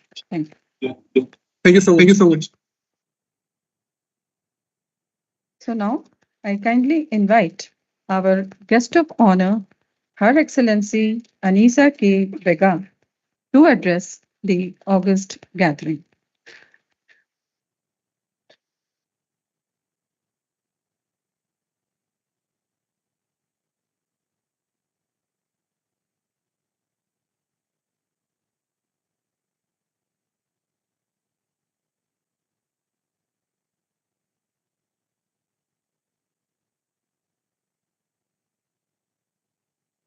Good afternoon. Dr. Nalakambi Kalaisebi, Honorable Director General, Council of Scientific and Industrial Research, CSIR, and Secretary, Department of the Scientific and Industrial Research, Dr. Sudesh Kumar, Director of the Institute of Himalayan Bioresource Technology, IHBT, Professor Rekha Singha, Head of Food, Engineering and Technology, ICT Institute in Mumbai, Mr. Mahesh Patel, founder of Empowering Farmers Foundation in Tanzania, distinguished researchers, dear students, invited guests, good afternoon to you all. I wish to express my profound gratitude for inviting me here today at this prestigious institute of IHBT here in the beautiful city of Palampur. I'm honored to be here today with you to celebrate the 42nd anniversary of this institute. I take this opportunity to sincerely congratulate the Institute of Himalayan Bioresource Technology for its tremendous achievement since its establishment. Dear Chief Guest, the IHBT has developed various technologies in the area of agro-technology, biotechnology, chemical technology, and food technology. These have contributed immensely to improve production, quality and safety of agro-produce, enhance healthy food and food security. All these have been possible with the existence of adequate, competent, efficient, and effective resources, such as human experts and state-of-the-art laboratories in various areas of the Institute. I wish the IHBT all the best in its endeavors to excel in agriculture in all its diversities. I'm also very glad to be part and parcel of this occasion where we had a chance to witness the inauguration of very important areas of the Institute, which among others, including the tea farm, as well as the autonomous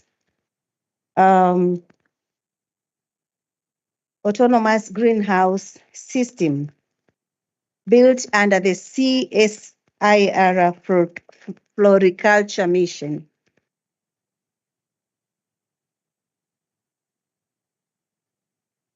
I'm also very glad to witness the signing of the Memorandum of Understanding between the Council of Scientific and Industrial Research Institute of Himalayan Bioresource Technology in India and Empowering Farmers Foundation in Tanzania.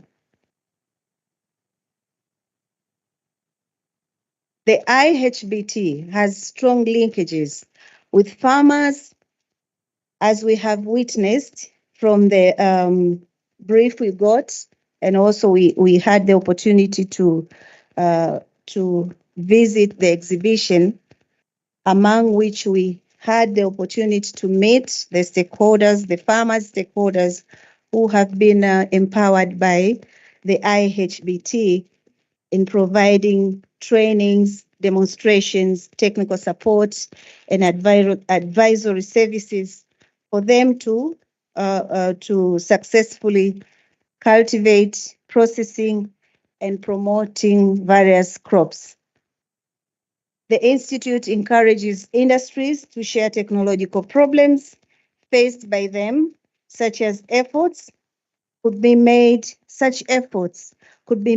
in developing a viable solution. Through this MOU, I am optimistic that the technologies developed by IHBT will be transferred to African countries, including Tanzania. It is my expectation that the EFF in Tanzania, in collaboration with other stakeholders, will develop a strategic framework on capacity building of smallholders farmers through IHBT technologies in sub-Saharan Africa. This will result to improved overall well-being of the farmers, and the EFF is in Tanzania. And taking into that account, it is my expectation that charity begins at home. Mr. Mahesh, I hope you will take note of this. We have various institutions in Tanzania which deals in improving agricultural sectors, such as the Sokoine University of Agriculture. We also have the Tanzania Agricultural Research Institute, just to mention few. Yesterday, we had a privilege to have a fruitful discussion and later on visit the facility, the entire facility here at Palampur. We were able to see how technology can play a very important role in increasing agricultural productivity. The chief guest in her presentation talked about the importance of food security and food sustainability. We are all aware that many countries are facing the problem of food security nowadays. I also talked to her after her presentation. I just told her, I've learned a lot, ma'am, from your presentation, a lot of things. Thank you so much. And out of that, I've taken something with me, and especially on food waste. I'm sure I'm not the only one. It's not easy to, or I should put it this way, most of the people take it for granted. Whatever we eat, we just throw on the dustbin, not knowing that leftover is going to contribute in producing the carbon footprint and therefore affect our climate and our future in general. So I'm going to be very cautious on that, and I'll also pass on such kind of education to others. So most of the countries we are facing the problem of food security, and it is therefore of paramount importance that partner countries should work together and forge technological and scientific collaborations to mitigate the problem of food security. Tanzania and India, through its strategic partnership, can collaborate in this area. Tanzania is blessed and it is abundantly endowed with virgin and vast arable land, but it lacks technological know-how. And here, IHBT, India, through IHBT, we can fill this gap through collaboration between our two countries. Our institute should work together, especially in the area of research, knowledge sharing, and skill development. As we have witnessed the signing of MOU between CSIR, IHBT, and EFF, we believe that the implementation of the signed MOU will bring positive impact in the agricultural sector, especially empowering the smallholders farmers in Africa and in Tanzania in particular, and therefore improving their standard of living. Today's event and the discussion we had in our meeting yesterday marks a very important step towards our future collaboration. And I would like to end up by encouraging you, all of us, in our respective ranks and capacities, to work together for the betterment of all our people. It can be done. Let us play our part. I thank you all for listening.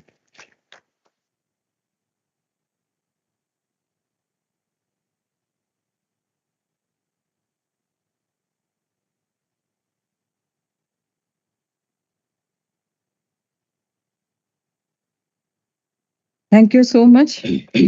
We deeply appreciate the faith that you have put in IHBT and its technology. And under your guidance, we both will move forward to work for the betterment of India as well as Tanzania. Thank you, ma'am. Thank you so much. And now we come to the most awaiting event of this function, that is the address by our Honorable DG ma'am. Ma'am, may I kindly request you to kindly address the August gathering, please. Yeah. Namaskar. Vanakkam. Pleasant evening to every one of you. I'm extremely happy to be a part of this 42nd Foundation Day celebrations of CSIR-IHBT Palampur. And I also join with the director in welcoming Her Excellency, the Ambassador, Tanzania Ambassador to India, and her team, especially EFF team, who has signed MOU, and a wonderful lecture given by ICT professor. And friends, to what extent you'll be able to believe my words, I don't know. Actually, I'm totally disappointed today because I was eagerly waiting to meet with each and every one of you so that I can also share my excitation with you. And I wanted to greet each and every one of you. Many, many happy returns of the day. Happy birthday to IHBT family. I really wanted to say in person to each and every one of you that this happy birthday IHBT I wanted to tell you, but somehow I missed the opportunity. And but I think I'm a strong believer. If not this time, I think I will have maybe next time double time this opportunity. I really look forward the day when I come back to IHBT and share my happiness with each and every one of you. Now, coming to this Foundation Day, I was just listening to the presentations given by the director, the young director, the dynamic director, the new director. And my curiosity and my excitation to visit CSIR-IHBT is twofold. Basically, the moment I took charge as the DG of CSIR, the very first directors conference was held at IHBT Palampur. And therefore, emotionally, sentimentally, though we are all scientists who should be free from emotions and sentiments, end of the day, there is some iota of sentiment and emotion is there. I always have some kind of a sentimentally and emotionally attached with IHBT, because the very first directors conference was held at IHBT Palampur. And even now, at this moment, I fondly recall the cherishable moments created by Dr. Sanjay Kumar, the former director of IHBT, who is always an everlasting leader and a great well-wisher of CSIR. So I thought that after the new director, Sudesh Yadav ji, has joined and he has taken over charge as director, I did not find time to visit. And therefore, I thought that today I may be able to meet with each and every one of you. And I can also offer my recommendations to him by way of requesting each and every one of you to extend your fullest cooperation, fullest support, and I would say fullest workforce, all in the same page. And that kind of a synergy should be exhibited and it should be shown to the current director also, because if you just see the growth trajectory of any laboratory or any organization or any research organization, I think the continuous growth, without even going for a small dip, the continuous growth in the forward direction is very essential. And IHBT, you are maintaining the tempo as always.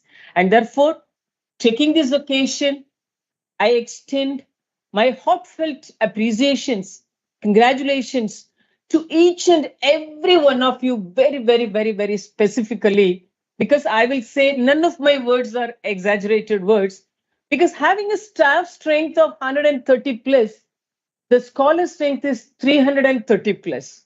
What a great ratio. I think this is where I can understand the secret of success. I think each one of you, you have dedicated your time, your research time, your quality time, not only to do experiment within the four walls of your laboratory or in the field along with farmers, but also you handhold the next generation leaders. You handhold the research scholars. You handhold the project assistants. You handhold the college students, school children, everyone in this very important pathway of success, because country like India, when we are passing through this critical period of Amrit Kal, our aim, we as Indians, all of us must, should, and we are supposed to have only one target right at this point of time. What is that target? It is very simple: Viksit Bharat 2047. Friends, the entire globe is looking at us with a different kind of a confidence that when India is going to be the third largest economy. Today, we are the fifth largest economy. And days are not so far off. The projections, the forecasts, speculations, and studies, above all, the confidence the other countries they have on India, it clearly says that days are not so far off. It may happen in 2026, it may happen in 2030, but definitely it is happening. India is going to be the third largest economy in the entire world. So the US is there, our good friend China is there, Germany is there, Japan is there, and we are in the fifth rank.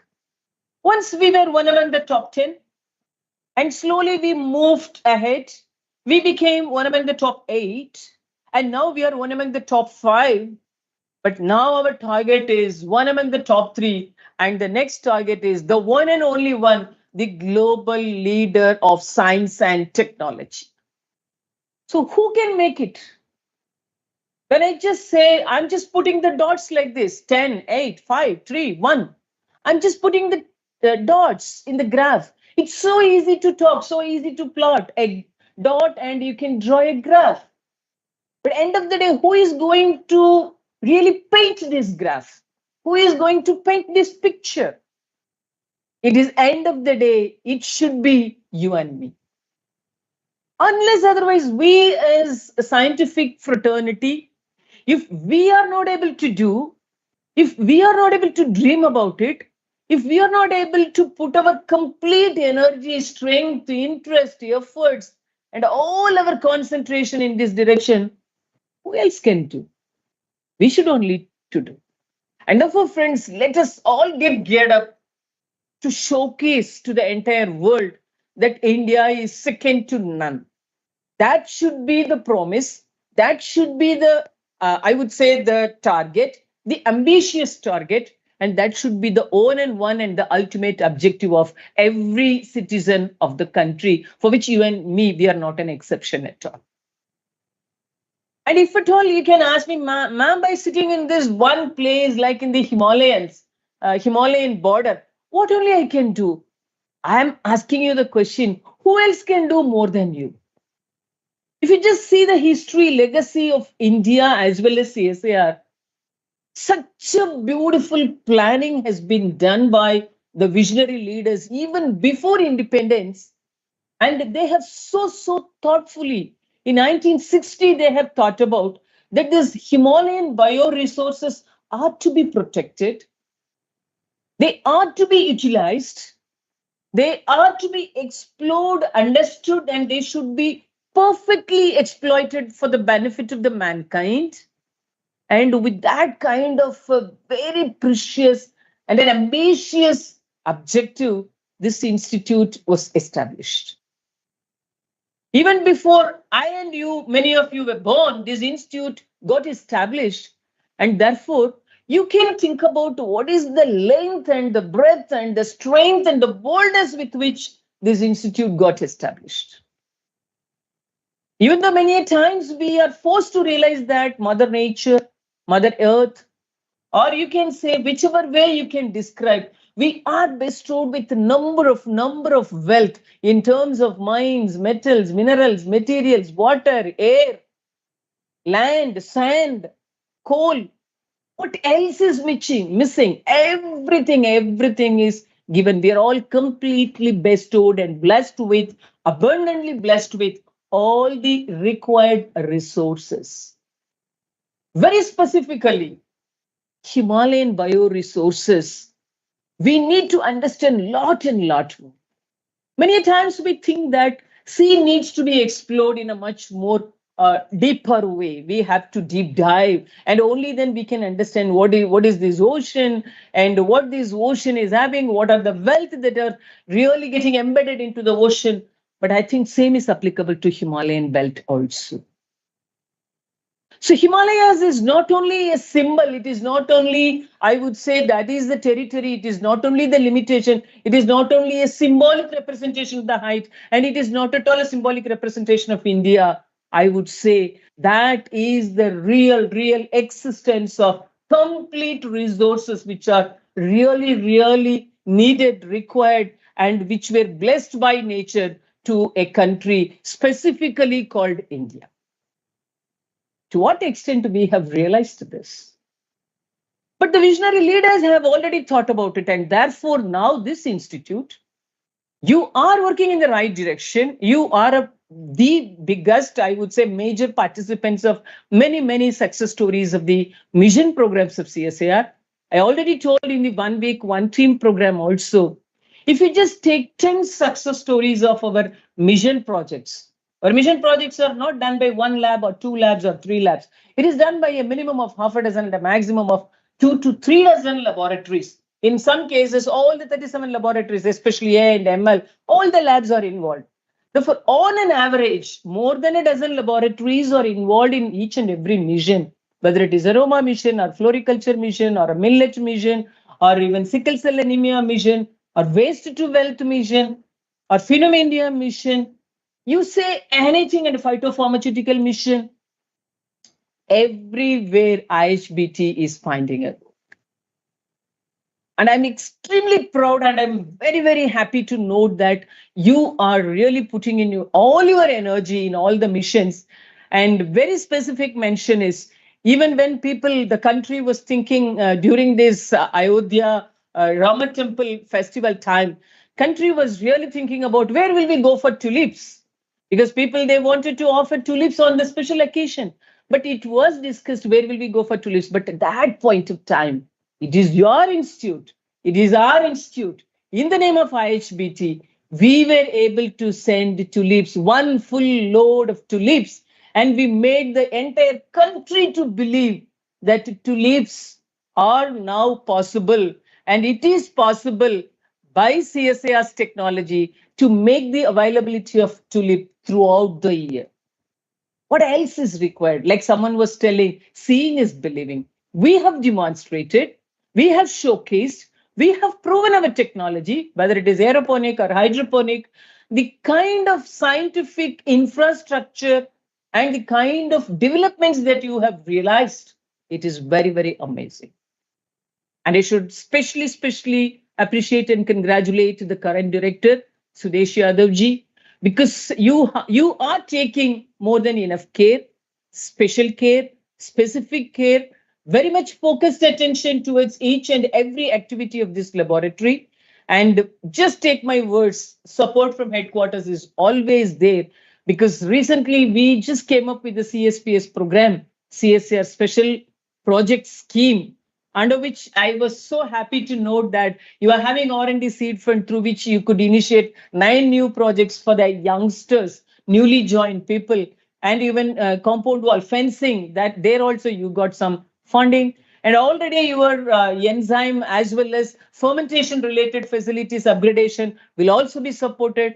Whatever is required in the name of R&D development, CSIR is there to support you, because we strongly believe labs with the specific targets like IHBT, like Northeast, somebody is doing something from Goa, taking care of complete oceanography. Somebody from Telangana is taking care of the geology part. Somebody from Chennai is taking care of leather part. Somebody from the southernmost part of the country is taking care of electrochemistry. So this kind of exclusive and very special talents which are available within the CSIR, I would say, landscape, are to be encouraged. And we are taking more than enough care, special care, to attend to all your requirements.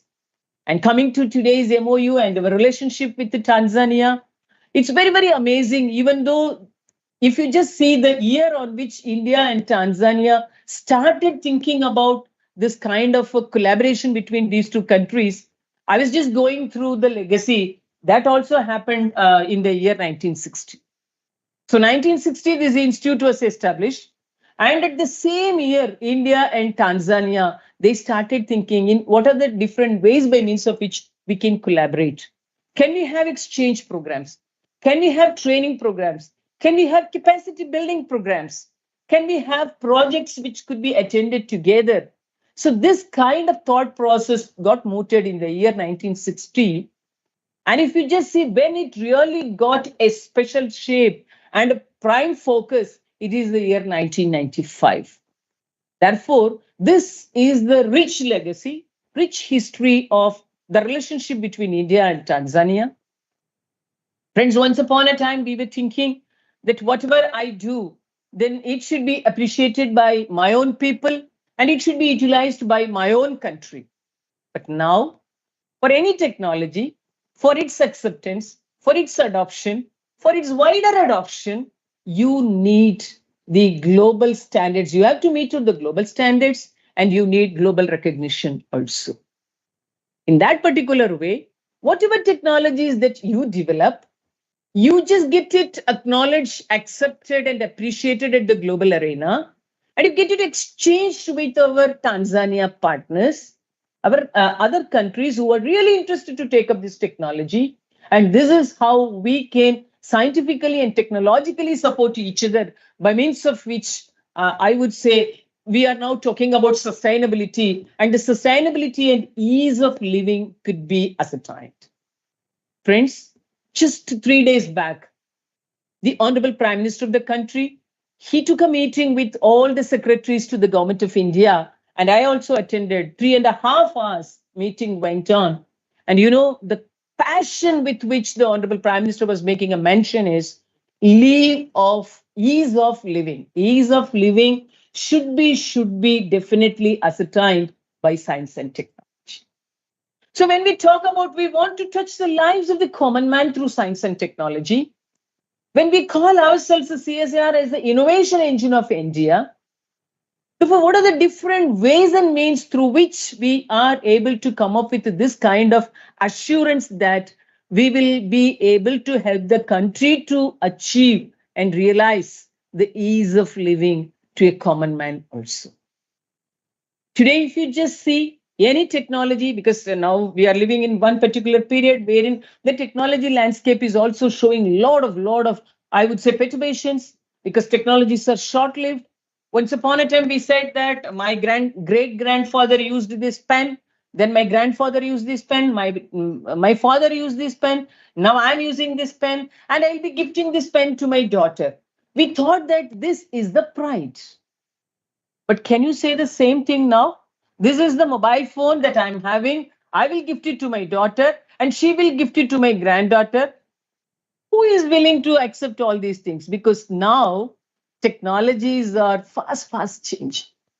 Even if I'm using the same phone for more than 3 years or 5 years or 10 years, it's a clear-cut definition. I'm 50 plus. My age is 50 plus. Therefore, these days, the lifestyle, the gadgets, your age, the technology is only deciding everything. The way with which you are leading your life, to what extent you are a tech-savvy person, very clearly we can define that you will be a 40 plus, a 50 plus, a below 30, a below 20. Very easily we can define, because technologies are now dominating our lifestyle. And therefore, with this kind of a dominating technology landscape, with a kind of a fast changing technological revolutions, we have to pay more and more attention on sustainable technologies. To what extent we can make technologies to remain successful. So whatever it may be, whether it is agri-related or farming related, whichever way, or e-gadget related, so whichever way you are developing a technology, that is where Madam Rekha was talking about sustainable technology. It has lot of connectivity with circular economy. And she was talking about even life cycle assessment also, which is now gaining a lot of momentum. And if at all you see, friends, once upon a time we thought that 0 has no value and 1 has no value. If at all you ask what are the two inferior numbers, you will say 0 and 1. But if you ask me, I would say the greatest numbers in the world, two numbers are 0 and 1.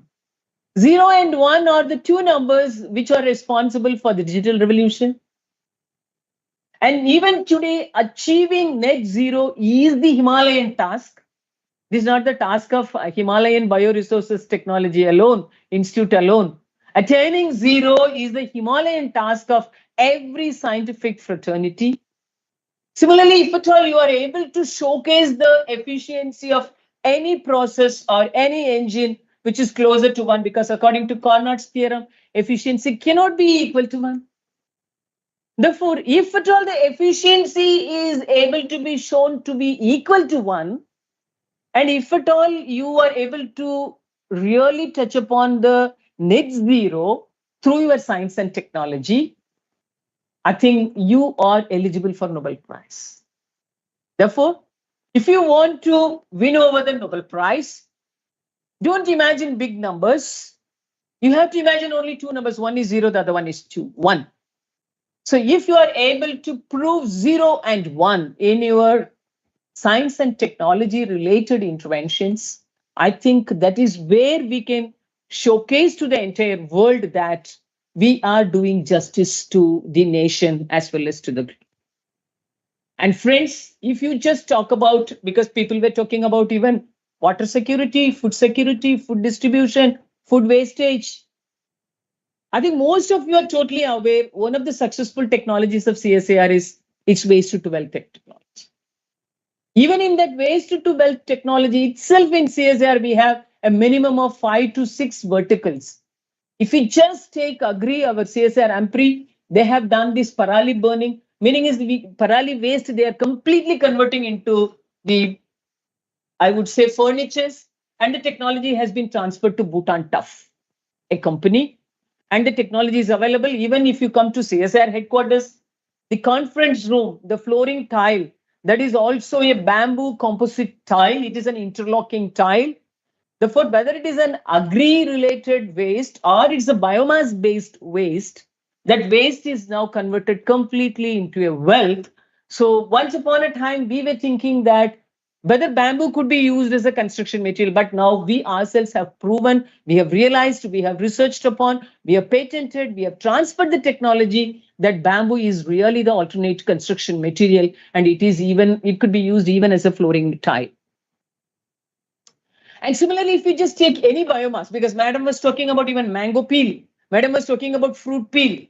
Ma'am, we are so happy to tell you, you take anything, whether it is banana or pineapple or mango, all the biomass and especially this fruits-based, waste fruit-based vegan leathers. We have minimum 2 laboratories, CLRA and NIST, Trivandrum. Both the laboratories are coming up with a number of technologies.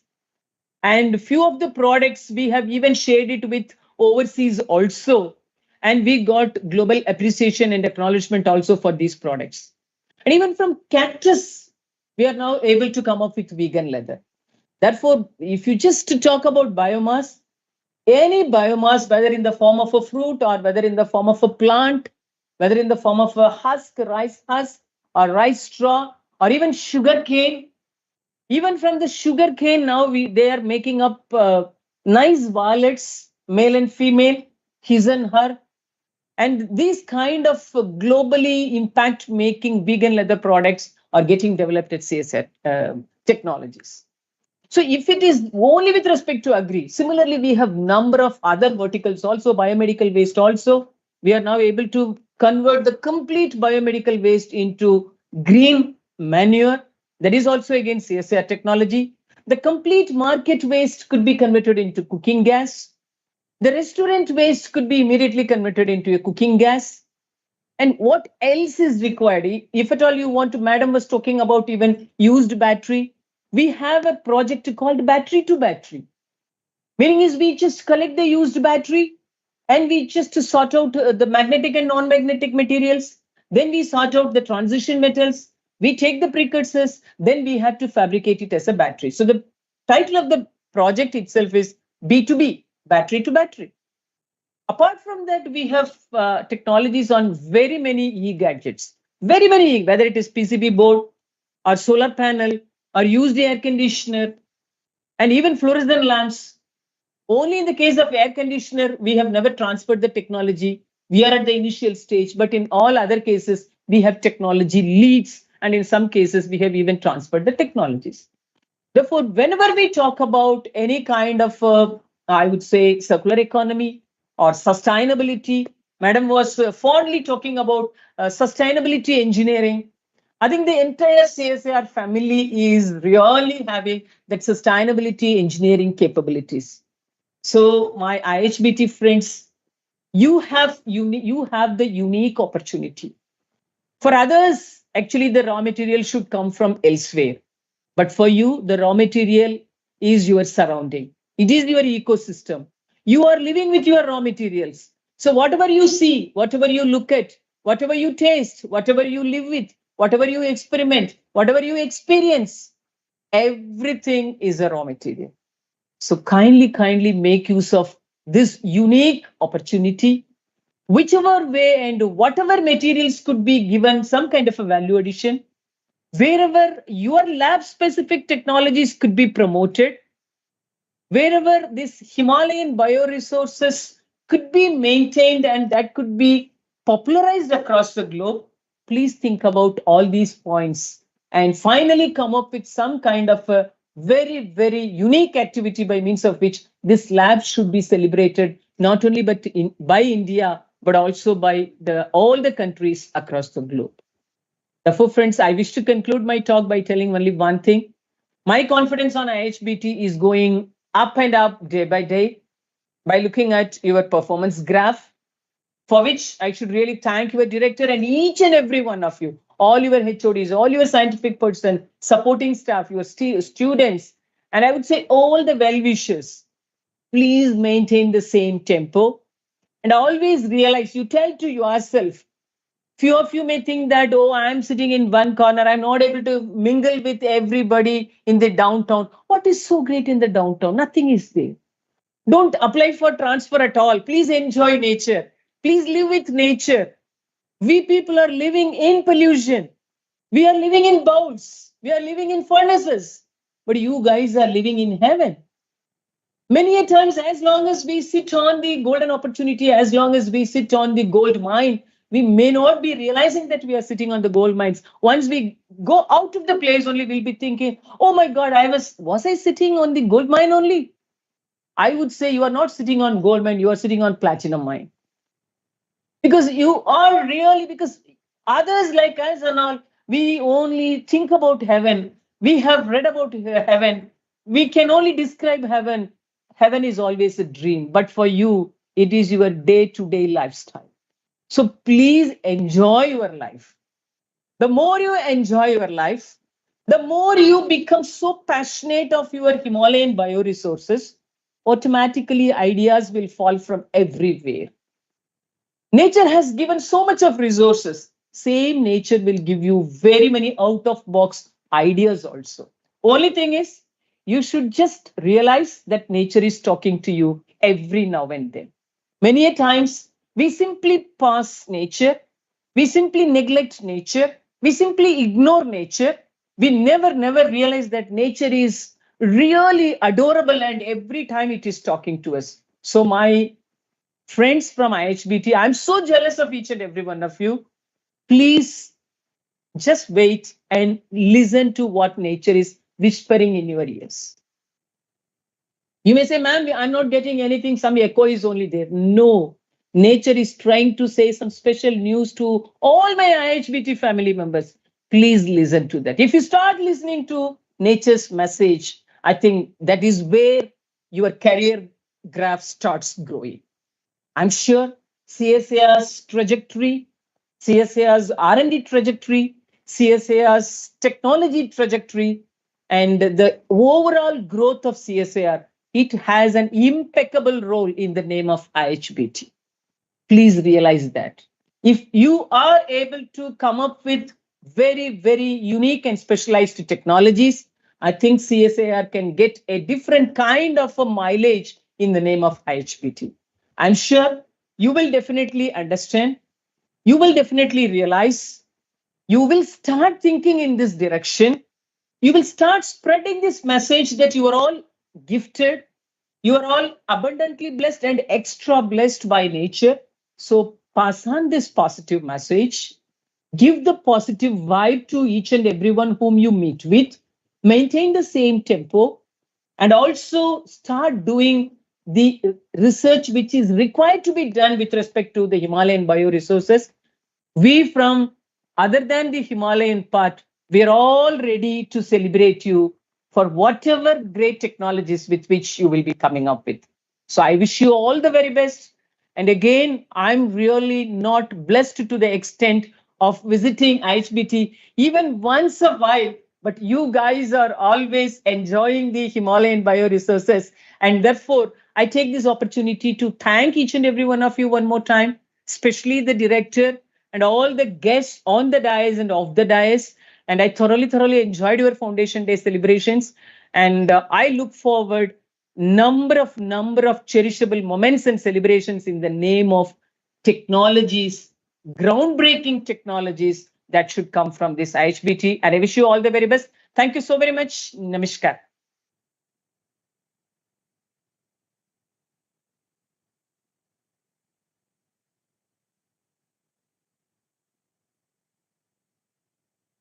Thank you so much, ma'am, for your inspiring words, showing us the way forward, explaining the importance and essence of our institute. We assured that we'll do our best to make the CSIR and the nation proud. Your appreciation energizes us, ma'am, truly. Thank you for all the support that you have always rendered to this institute. Thank you, ma'am. Thank you once again. Yes, sure. One standing ovation, please. My God, this is too much. Thanks a lot. Thank you. Thank you very much.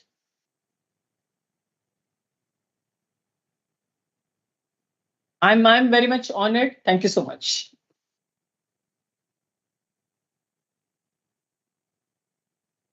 Ma'am, here we also have, honoring our guest in traditional Himachali way, that is by giving the shawl.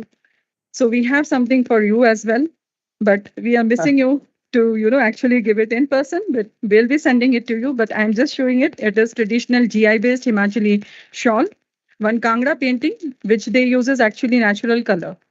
And ma'am, we are happy to share that one of the scholars actually made one painting uh, actually showcasing your inspiration and the IHBT achievements. So we just want to share. My goodness.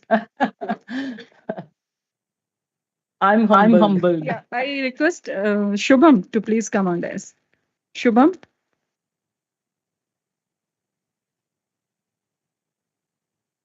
This is the shawl, in case you're able to see. So this is Himachali actually GI based. I could. This is the Kangra painting where they use all the natural colors. Okay.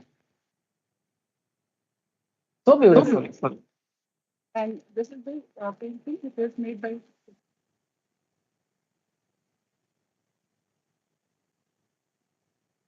My goodness. Thank you so much. Thank you. We'll be sending this to you.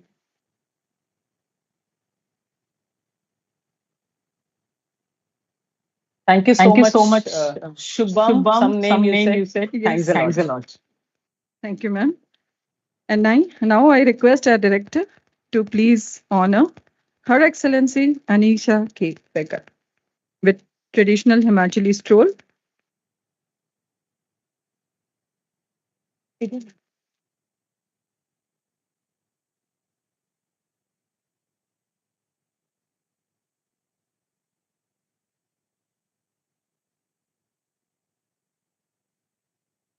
And Chamba Thal, this is also very unique, a particular district of Himachal Pradesh.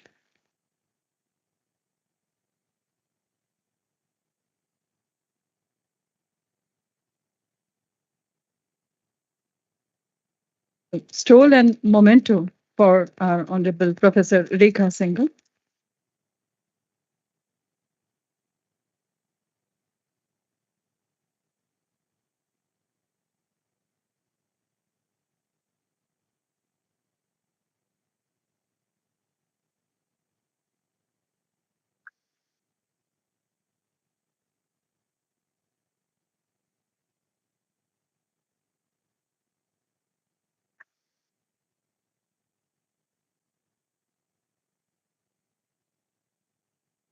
Thank you. So, Himachali shawl and cap for Shri Mahesh Patel ji, please.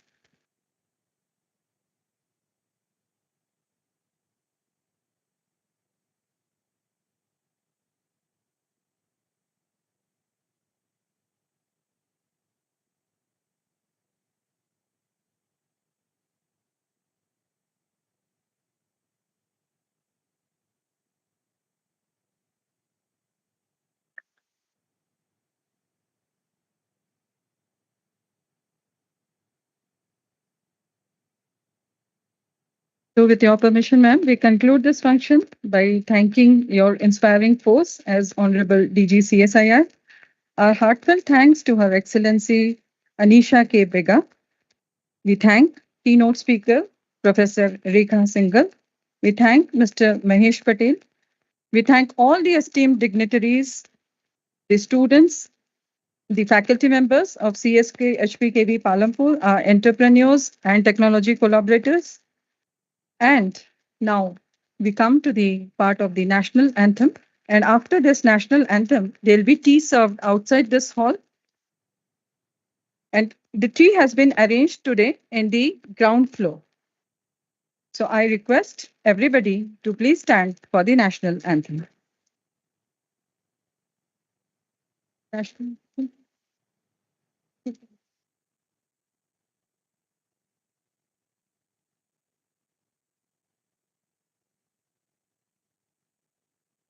Since we'll be actually playing the national flag, so We just come back.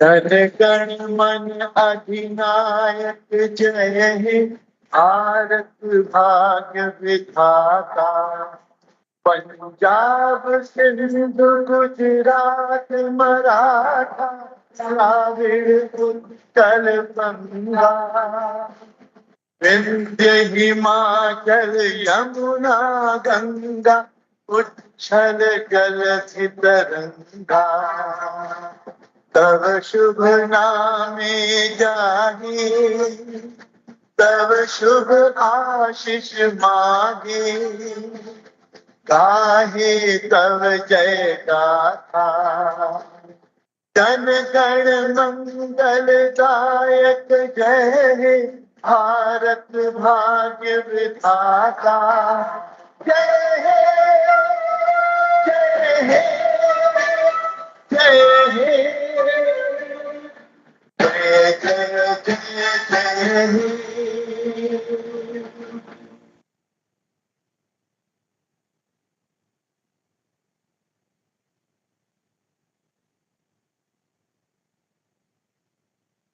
So Dr. Shudesh, I will now sign out and please carry on.